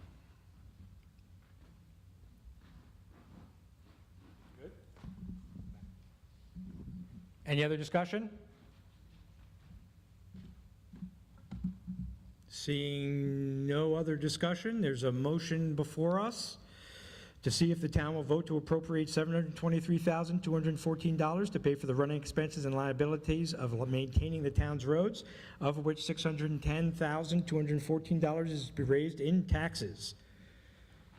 A yes vote passes the motion. A no vote defeats the motion. We're ready for the question. All those in favor, please say aye. Aye. Opposed, no. I believe the ayes have it. The ayes do have it. Moving on. Article 9, to see if the town will vote to raise $59,608.93 by taxation for the running expenses and liabilities of the library. The library fund is on page 18, the librarian's report is on page 32, and the library annual report is on page 33.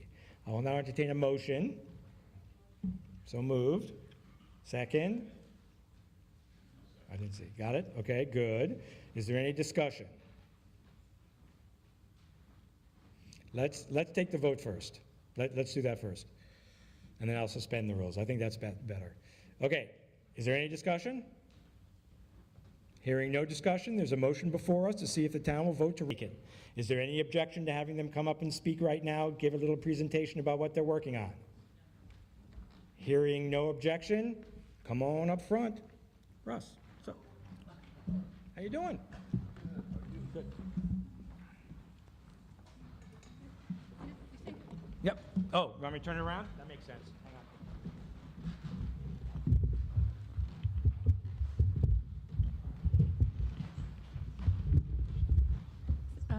Thank you very much. I'm Marilee Atley. This is Jean McIntyre and Elizabeth Brown, our brand new trustee.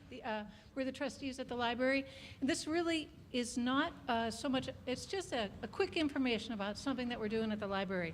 We wanted to let you all know about a project we've been working on for the last few months. We've been interviewing people and groups throughout our town to find out what their aspirations are for Townshend. What kind of community do you want to live in, and what challenges do we need to overcome and make those changes happen? We're discovering there are definitely themes. Things like a desire to communicate within the town, easy ways to know what activities are happening. It's really been kind of amazing, the number of suggestions about great ways to improve our town. We've interviewed 12 groups so far, 50 individuals, and we have a lot more groups on the agenda. We plan to have at least one more open community meeting. And after that, we're going to compile the results, find out what the themes are, see how the library can fit in, and then share that information with the rest of the community so that we can figure out ways to work together to make this the kind of place we're all hoping for. We want to hear from everyone, and there's at least three different ways you can do it. In the back of the room, over on the table near the lunchroom, there's an aspiration survey, and you could fill that out right now and leave it in the box. On Monday at 5:30, we're having a community meeting. We'd love to have as many of you as possible come to the library, tell us what you're thinking, tell us what you'd like to see. And then there's also going to be a link from the library webpage to a Google document survey. You could fill it out there. Really hope we can get to hear from all of you. Thank you. Hey, wait. Thank you. Just thank you for what you're doing for the community. It's wonderful. For the old cemetery fund. The cemetery fund finances are on page 19, and the commissioner annual report is on page 29. Is there any discussion about Article 10? Hearing no discussion, there's a motion before us to see if the town will raise $2,100 by taxation for the old cemetery fund. A yes vote passes the motion, a no vote defeats the motion. All those in favor, please say aye. Opposed, no. Believe the ayes have it. The ayes do have it. Moving on, Article 11.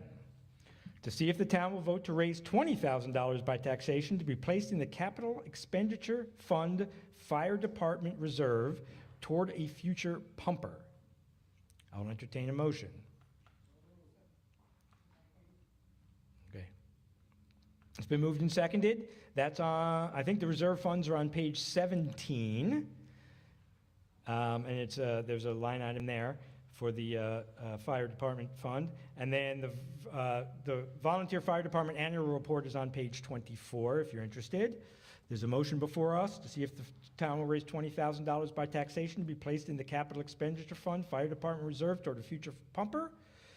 If there's no discussion, yes, discussion, please.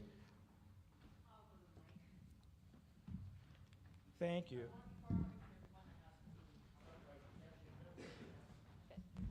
So please don't throw anything at me. I know the fire department is really popular in this town, and I agree that they're really important. But this is double the amount of money that we voted for the fire department last year, and they just got $330,000 handed to them in ARPA funds for this truck. So frankly, you know, with that kind of a gift, I'm kind of wondering why we have to double the amount we're donating to the fire department when they got this nice little check handed to them this year. And thanks for not throwing things at me. Is there a response to that? Yep. Which one? I'm definitely in favor of giving the fire department the funds they need to do the job that they do. Okay. Over the last 23 years, the town has voted for $10,000 a year to put in that fund. The cost of building these things has outstripped the fundraising by double. Something that could have been bought 23 years ago with $200,000 would have been top of the line. Something that's bought this year for over $600,000 is the best that we can do in trimming out what we're asking for. And how it breaks down is there's roughly $290,000 in the reserve funds that have been set up every year for the last 23 years. We received ARPA funding under a very close guidelines as to what we could originally do with it, and we were able to apply those ARPA funds to 3 projects, as you can see in the Select Board's report. That still brings us short of the goal. The goal is about $640,000 right now. It only gets us what we've got so far between the ARPA funds and what's in the reserve account, about $600,000. So the way to make that fund up, the Select Board discussed potential financing options, and we can finance it at 2, 3, 4%, whatever the going rate is, for upwards of $40,000, or we can add over the next 2 years another $10,000 to what we've already had on the books. So meaning we would normally have asked you for $10,000. We put another 10 into that. That gets us to 20, and then we get to 640 by the following year of $20,000. This is not. It looks like a large increase, but it's not, because there are other things that we cut out to be able to handle this type of funding within the existing budget and budget awards, meaning the reserve awards. So the other point, and then I think I would yield to Glenn, the fire chief, is we are rated for our fire insurance based on what our capabilities are here. If we drop below standard, that's going to hit us in the wallet. Insurance companies are, as you all know, if you all own houses, or definitely if you own cars, insurance rates go crazy. It just depends on the air or the wind in the trees. So these are things. This particular thing will be, by the time we're able to purchase it, this truck will put the main truck that we have to respond to emergencies at 25 years? 25 years instead of 20 years, which is what the standard is right now. And like I said, I think I'd yield to Glenn to be able to tell you what the process has been, and so you have some more information about why we need to move now. The only thing I'll add to that is our ARPA funds are held until 2026. We have to earmark them by 2024. They have been earmarked. If we don't use them, they go back to the federal government, and we go back to trying to save and go pull together what we can pull together of what equipment we might be able to find. You want to talk? Is there, yeah, Irv, sorry. My understanding is that also to replace the fire truck now, which is getting up close to being outdated, that you have to order something special with the fire station we have. Yes. Is that not true? And that's what I wanted Glenn to talk about. Ken, you want to talk about that? They want you to talk about it. It's about the firehouse doesn't fit fire trucks. All right, so I have it, the question from Merv is, did we have to order a special truck to fit the building? Is that correct? I was having a hard time hearing you. Yes. Okay, so that is correct. It is like most rural fire departments that are extremely old. They were built small. They were built to hold back-then's vehicles. Vehicles have all gotten much larger, if you haven't noticed, and that's the problem we've run into. That's why I think it's like five years ago, we started out with a building committee, which has been active. We did stop that during COVID because it was near impossible to have meetings during COVID.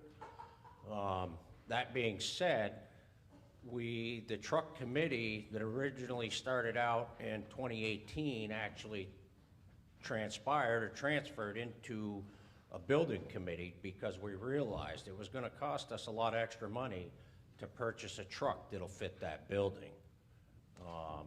And the extra cost that we've looked into to change the building so we could buy, quote, a run-of-the-mill truck, it's like a wash. And in the end, we still have a building that has a lot of other issues. Replacing the building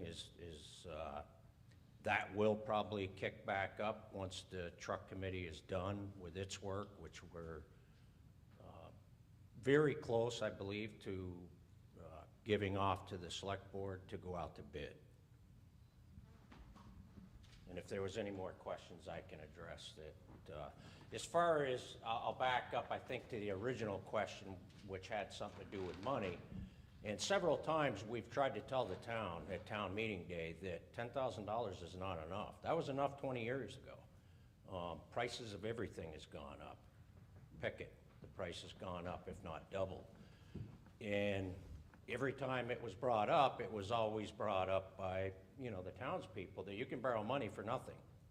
Because that was the general consensus of the town people. So at the end of the day, you can either put it away and try to keep people's tax funding level, especially those that are on a fixed income, or you can borrow money and, hope that the interest rates don't go out of control and have no idea what you're spending. And that's kind of how this is all played out. As far as getting the check for the ARPA funds, there was only certain items that you could spend that money on, and the money has to be spent in a certain amount of time. And it just worked out. Otherwise, yes, the select board, on behalf of the fire department, would be asking the townspeople to go out and get a loan like the highway department does for $400,000 or $500,000 for a new truck. Those are the choices, unfortunately, we're left with. I feel as a taxpayer and as a fire chief that they've made the right decision.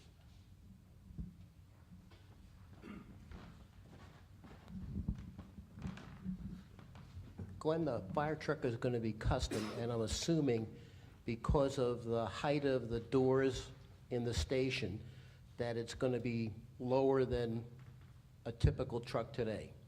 So my question is this: does that lower the ground clearance, and is the truck four-wheel drive? Because with our mud seasons, I know my road probably wouldn't have accommodated something carrying 5,000 gallons 2 weeks ago. How does it work into what we really need? So, no, the truck won't be four-wheel drive because that just adds astronomical height, and they can't even produce a truck that would do that for us and still fit in the building. Yes, we had, because of the EPA and Clean Air Acts and the amount of exhaust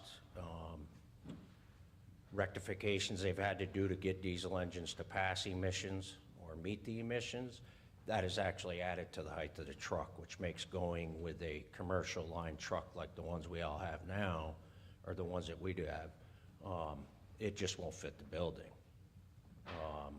Where this one, we're looking at carrying up to 1,500 gallons of water, so we're hoping that that we can get through the mud. You know, we generally keep this time of year at least one truck chained up out of the three of them, so that's our goal. And the highway department's good about helping us get where we need to go. Whenever we've called, they've come out of bed, so we certainly hope that that remains.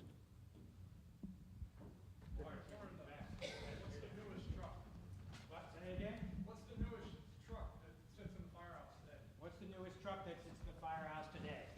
Okay, so the question, what year's the newest truck? That's a 2000, yeah, it's a year 2000. NFPA hopes, or their goal is to have your front lines engine replaced at 20-year mark. Sooner if you can, but by 20 years. So that's hence why the truck committee started in 2018, when that newest truck would be 20 years old, to have it replaced. But even working on this now, given COVID and how much manufacturing is set back, there's a 2-year wait for anything that's manufactured, whether it's ambulances, fire trucks, any specialty vocation vehicles. You're looking at a couple of years at best. You have to order it now to get it then. What is ARCA? What is ARCA? What is, you're using an acronym. What is that? So I believe that's the ARPA, the American Recovery, and I can't remember the P Act. American Recovery and Protection Act. So the ARPA funds that they're talking, the American Recovery and Protection Act. So that money, I believe it all, what did it come out in right around COVID? Yeah, I think that was part of the COVID They, money. correct. Any other questions for our Fire Chief Glenn? Good job, Glenn. Thank you. Thank you for all you do.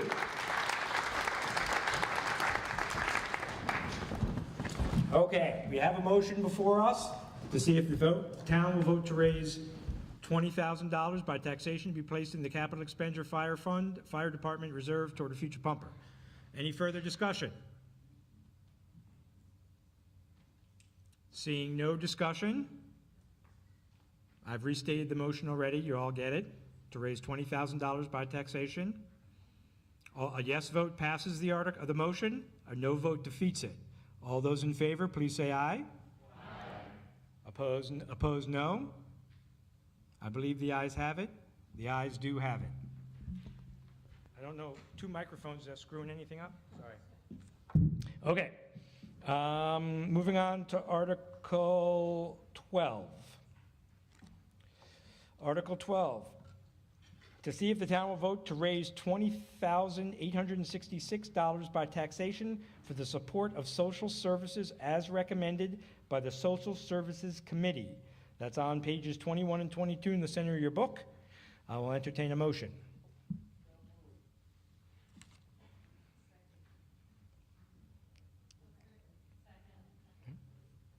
Okay, it's been moved and seconded. Discussion. Talk to me. Anybody? Hearing no discussion, we have a motion before us to see if the town will raise $20,866 by taxation for the support of social services as recommended by the Social Services Committee. Although a yes vote will pass it, a no vote will defeat it.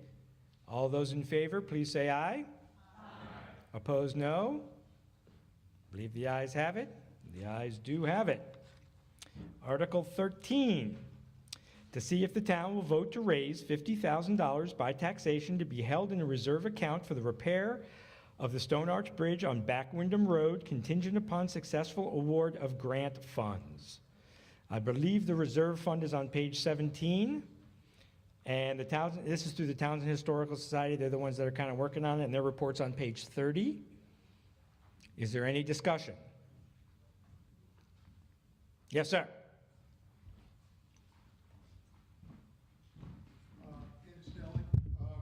You're tall, bend down, sorry. Yep, I'll bend down or bring it up, there you bring it go. up, there we Nice go. AV skills.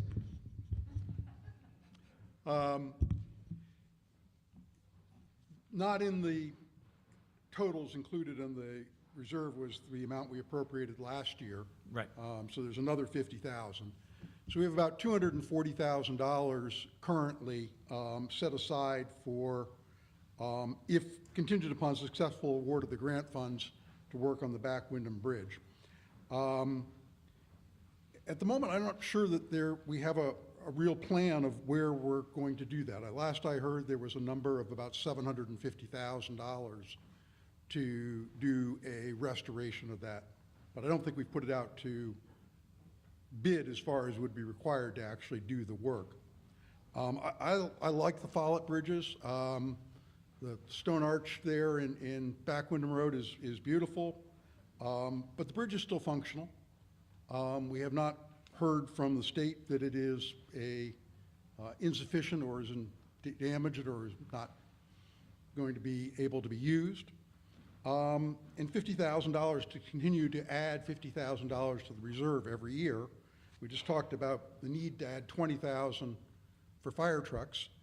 There are a lot of other things that I think might have a higher priority than $50,000 going into a reserve fund when we don't really have a finalized plan for the bridge. And also question whether it really makes sense at this point to do it from a restoration perspective as opposed to just keeping it functional. 50,000, we could make a very good dent in.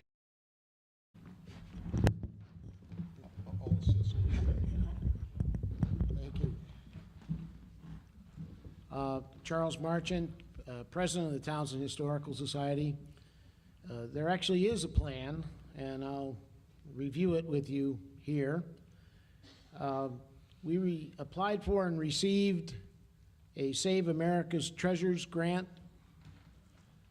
for $221,000.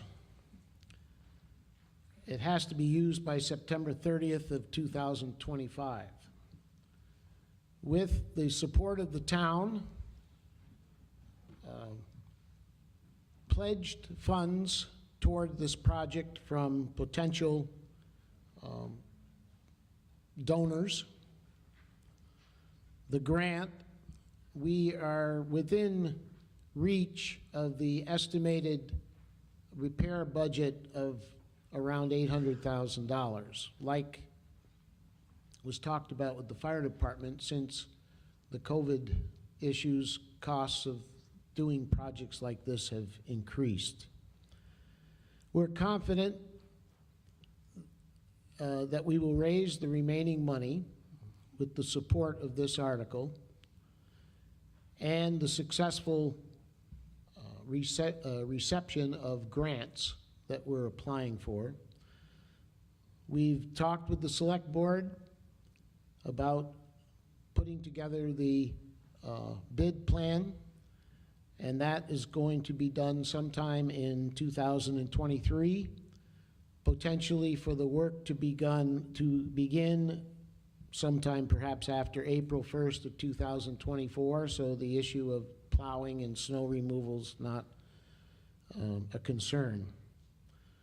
As we've stated in the past, no bid will be accepted for completion until all the remaining funds have been secured or promised. When I say promised, we've had a couple of donors who have said they will pledge money to this project, and we're working out a procedure for them to do that.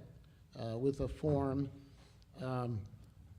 They want to be kept in the loop as to how this meeting goes. And with that, we're confident to go to the select board and ask them to begin the process of drawing up the bid specifications for this project. So that's where we're headed. We wanted to do this in 2024 so that we have still another year to have it completed by the 2025 deadline. That's a matching grant. We have the match. So we've met all the criteria for that. There's a few questions that have to be answered.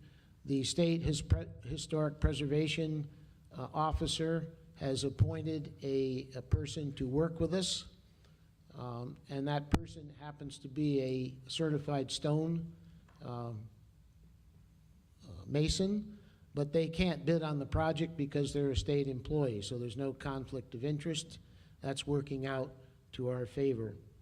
And so we're moving forward with this, and we would request you support this article, and I hope that this will be the last time we'll ask you for this. Thank you. Thank you. Any other discussion?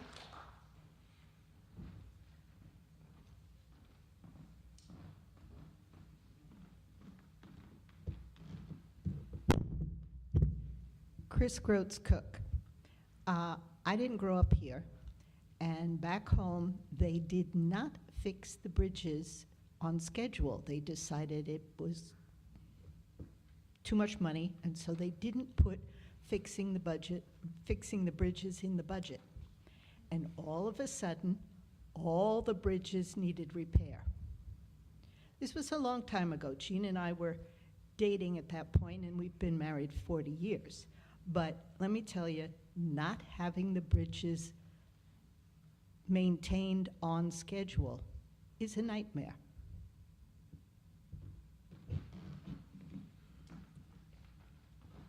Any other discussion? Hearing no discussion. Yep, in the back. You're going to have to really yell. It's the TV that has to hear you. Once the restoration process has been completed, will that lift the limited load capacity of the bridge which now sits on it? Did everybody hear that? The question is, once the restoration is done, will the load capacity be increased? Lifted. Oh, it's restricted now. Will that restriction be lifted? A structural engineer as to whether that would change the weight limit. So I can't answer that specifically, but I can try to find out. It currently is restricted, correct? Yeah, well, part of the issue, if you approach that bridge from either direction, you're coming down a hill, and if you notice the way the pavement goes, you go down and then up and then down. And what we've been told is vehicles, especially trucks, by applying their brakes coming either direction, place stress against the bridge, which once that's smoothed out and you would just go across the bridge smoothly, I would suspect the weight limit could be changed. But they're concerned that the movement of a large truck as it breaks down is actually pushing against the pavement and then could possibly weaken the arch. I think if you go look under that bridge, it's a pretty fantastic structure, and the fact that it supports the weight that it does support, including the one on Simpsonville where you have 18-wheelers going across it all the time, but that's a flat surface as opposed to a surface that's got dips in it. That's what I've been told. I'm a gravestone stonemason, but not a Stone Arch Bridge stonemason.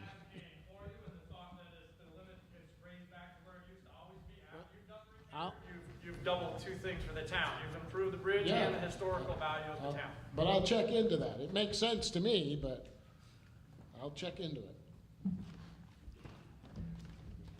Thank you. Now, when I go over the bridge, I'm going to pay more attention. Any other discussion? Seeing no other discussion, we have a motion before us to see if the town will raise $50,000 by taxation to be held in a reserve account for the repair of the Stone Arch Bridge on Back Windham Road, contingent upon successful award of grant funds. No other discussion? Hearing no other discussion, we'll entertain a vote. There you go. Thank you, thank you. Discussion? Kind of boilerplate? Where did I see this picked up? Was it the Vermont Digger?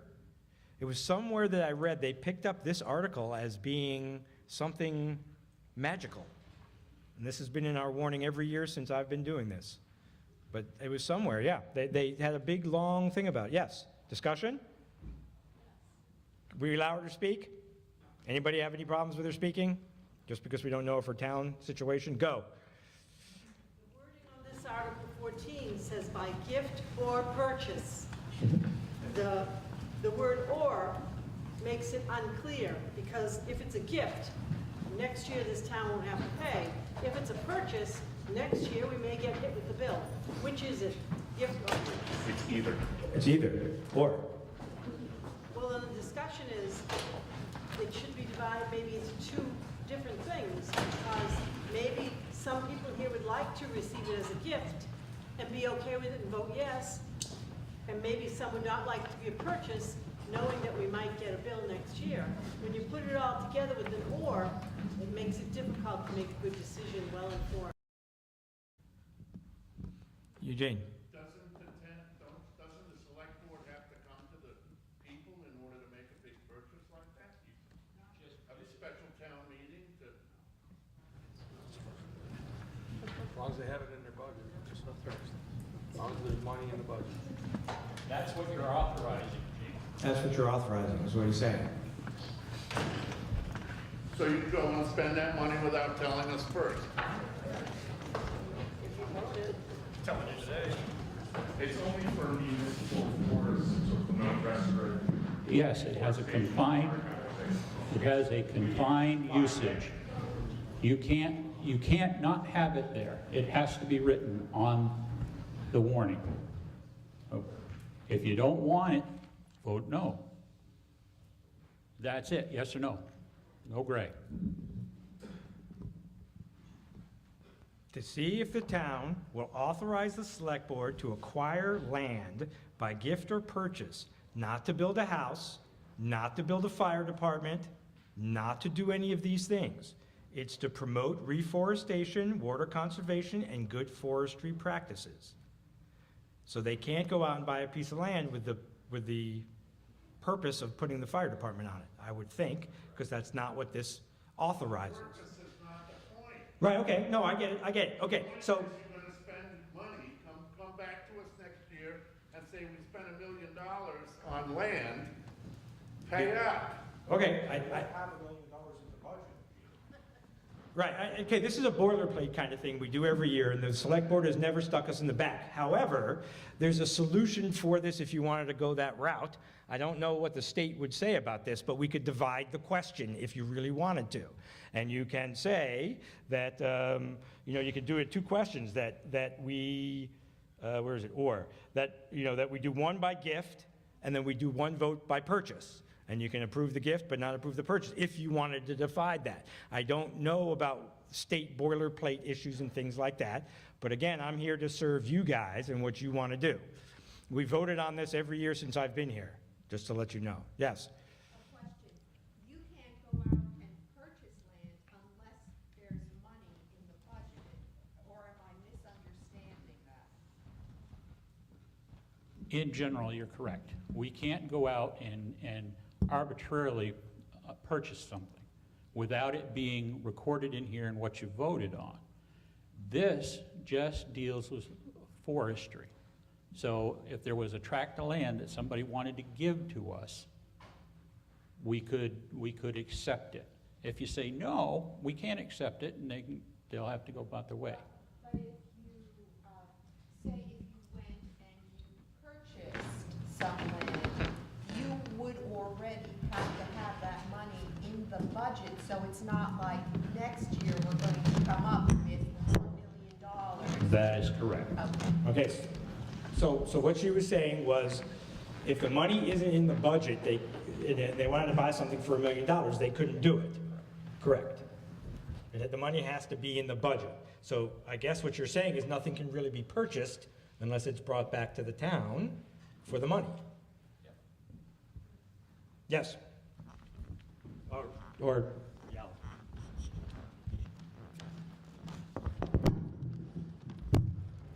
Chris Groats Cook.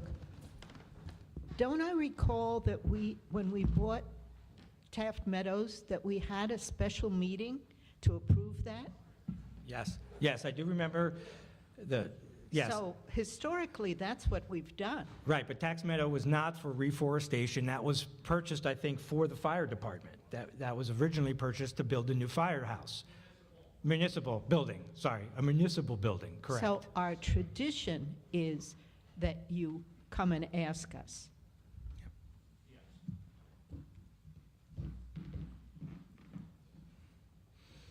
Okay, what's your pleasure? Yes, what? What? Well, wait, I didn't hear you. What was it? Oh, he called the question. Okay, well, nobody else had the floor, so that's legal. Okay, so the question's been called. We can't have any more discussion. What? Okay, there's a second. It's a 2/3 vote to close debate. Do we want to take that 2/3 vote, or are we done with discussion? Done with discussion? All those in favor of closing debate, raise your hand.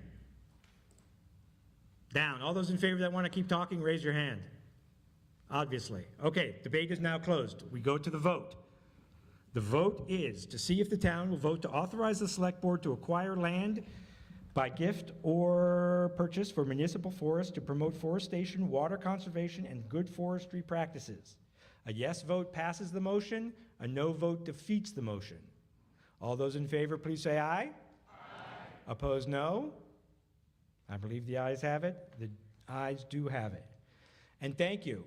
For somebody that's not been here before, I hate to say it, but having these things brought up because we're so used to just moving along is actually a good thing. So thank you. Okay. Article 15. To transact any other non-binding business to properly come before this meeting.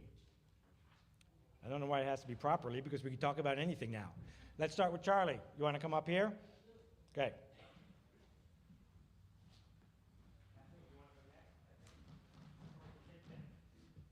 First, I have two things. First, thank you for your support of the article on the bridge. And if anybody is not a member of the society, the Historical Society, and wants to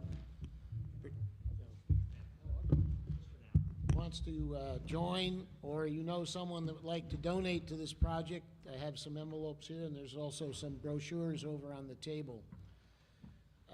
We meet the third Monday of each month down at Robert de Grenier's Glass Studio, 5 p.m. If anybody wants to join our meeting, we welcome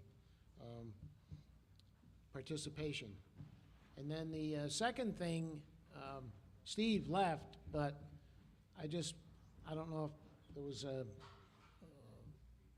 any plan to thank him for his service as a select board member, but I can speak on behalf of the Cemetery Commission. Every time I've asked Steve to help with a little project in the cemetery, he's been very willing to help us, and also with the Historical Society. The signs that you see on the bridges and Scott Bridge that we've received a grant for, if you haven't looked at them, go look at them. There's a lot of information on them, and if you got a fancy phone, you can put it up to the QR code and it'll tell you all kinds of things. But Steve and the town crew helped install those, and the signs have received a lot of use and a lot of comments on how nice they look. So I'd like to at least acknowledge Steve for his great work as a select board member. Thank you.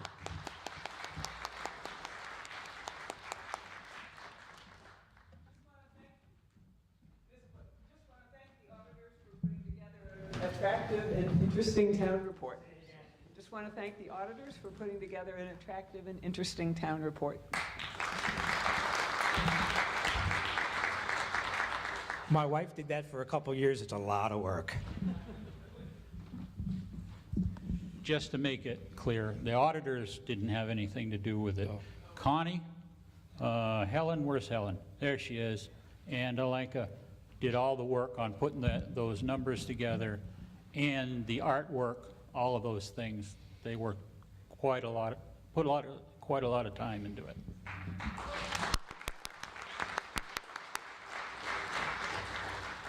Alenka, did you want to say something? Wait, you need a microphone. You want to go up front? Sorry. I just want to say that there's a committee kind of taking Linda Sperry's lead for all the work she did for the newsletter, the church newsletter that we used to get. So with Linda Sperry's guidance, we have a committee coming together to hopefully put out a Townshend newsletter. So we're looking for people that would like to help, even ideas, even if you don't want to help, but you have ideas of things you'd like to see.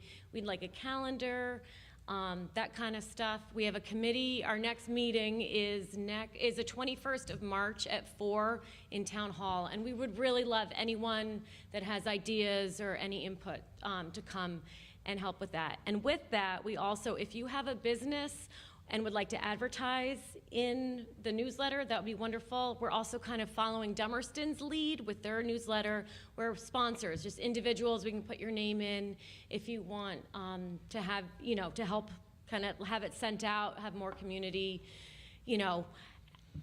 understanding what's going on in the community and just kind of coming together. So again, it would be, I think it's Tuesday, March 21st at 4 p.m. at Town Hall. Thank you. Nice to have a newsletter. Again, community, right? Okay. Yes, come on up. Any other non-binding business?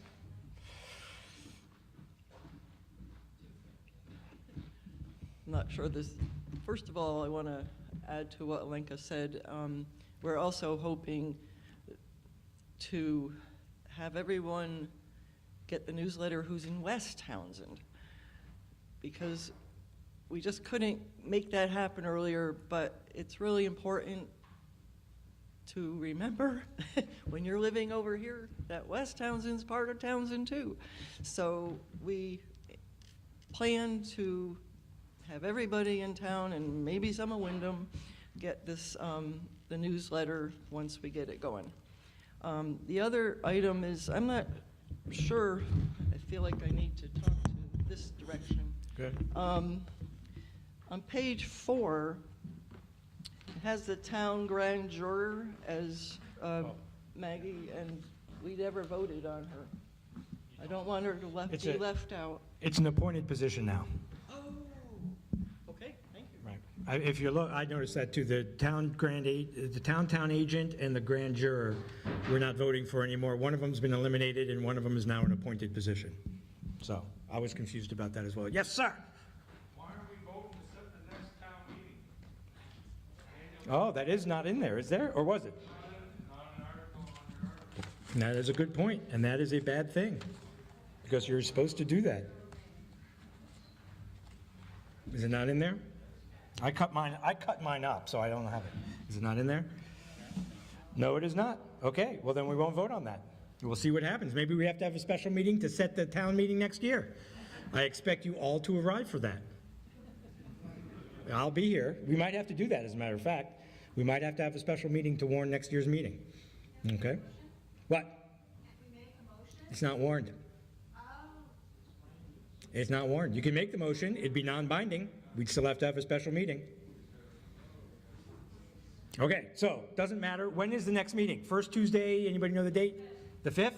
Tuesday, March 5th, 2024. I remember reading 1984 before 1984, and the year 2000 was the future. We were supposed to be flying around in space cars, and now it's 2024. Unbelievable. Okay, where was I? Confused. We'll talk about that other issue. Very good point. Thank you for bringing it up. Anything else? Non-binding business. Okay. First off, more. Go ahead. I think we should have a round of applause to thank the Select Board and the Planning Commission and everybody else who works so hard for the town.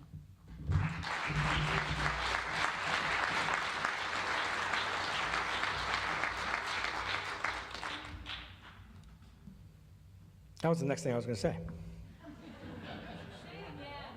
Now what do? Thank you to everybody who's made this event possible after such a long hiatus. In a new building, it was difficult. In a new format too, because we don't have the school, so we don't have lunch. I thought it went rather smoothly. If there's no other business to come before the meeting, one more thing. Yes. There is currently a job opening on the road crew in Townsend. Also wanted to emphasize Stephen's commitment and service to the town. He does a great job. He's writing grants, he's under trucks working on them, he's managing a crew. But there's a job opening if anybody knows anybody with the CDL who wants to apply. Also want to emphasize Glenn, what he said about the fire department. We also should, as a town, start thinking about the future, raising funds for a new building. It's something that's in the process, obviously, but we should stay receptive to spending money on our fire department. Proximity to care centers, the hospital, multiple schools, our downtown. It would be catastrophic if something were to happen to our economy. So we really need to be prescient about that. And I appreciate pushing back about large amounts of money, but we should think forward regarding that. Thanks, guys.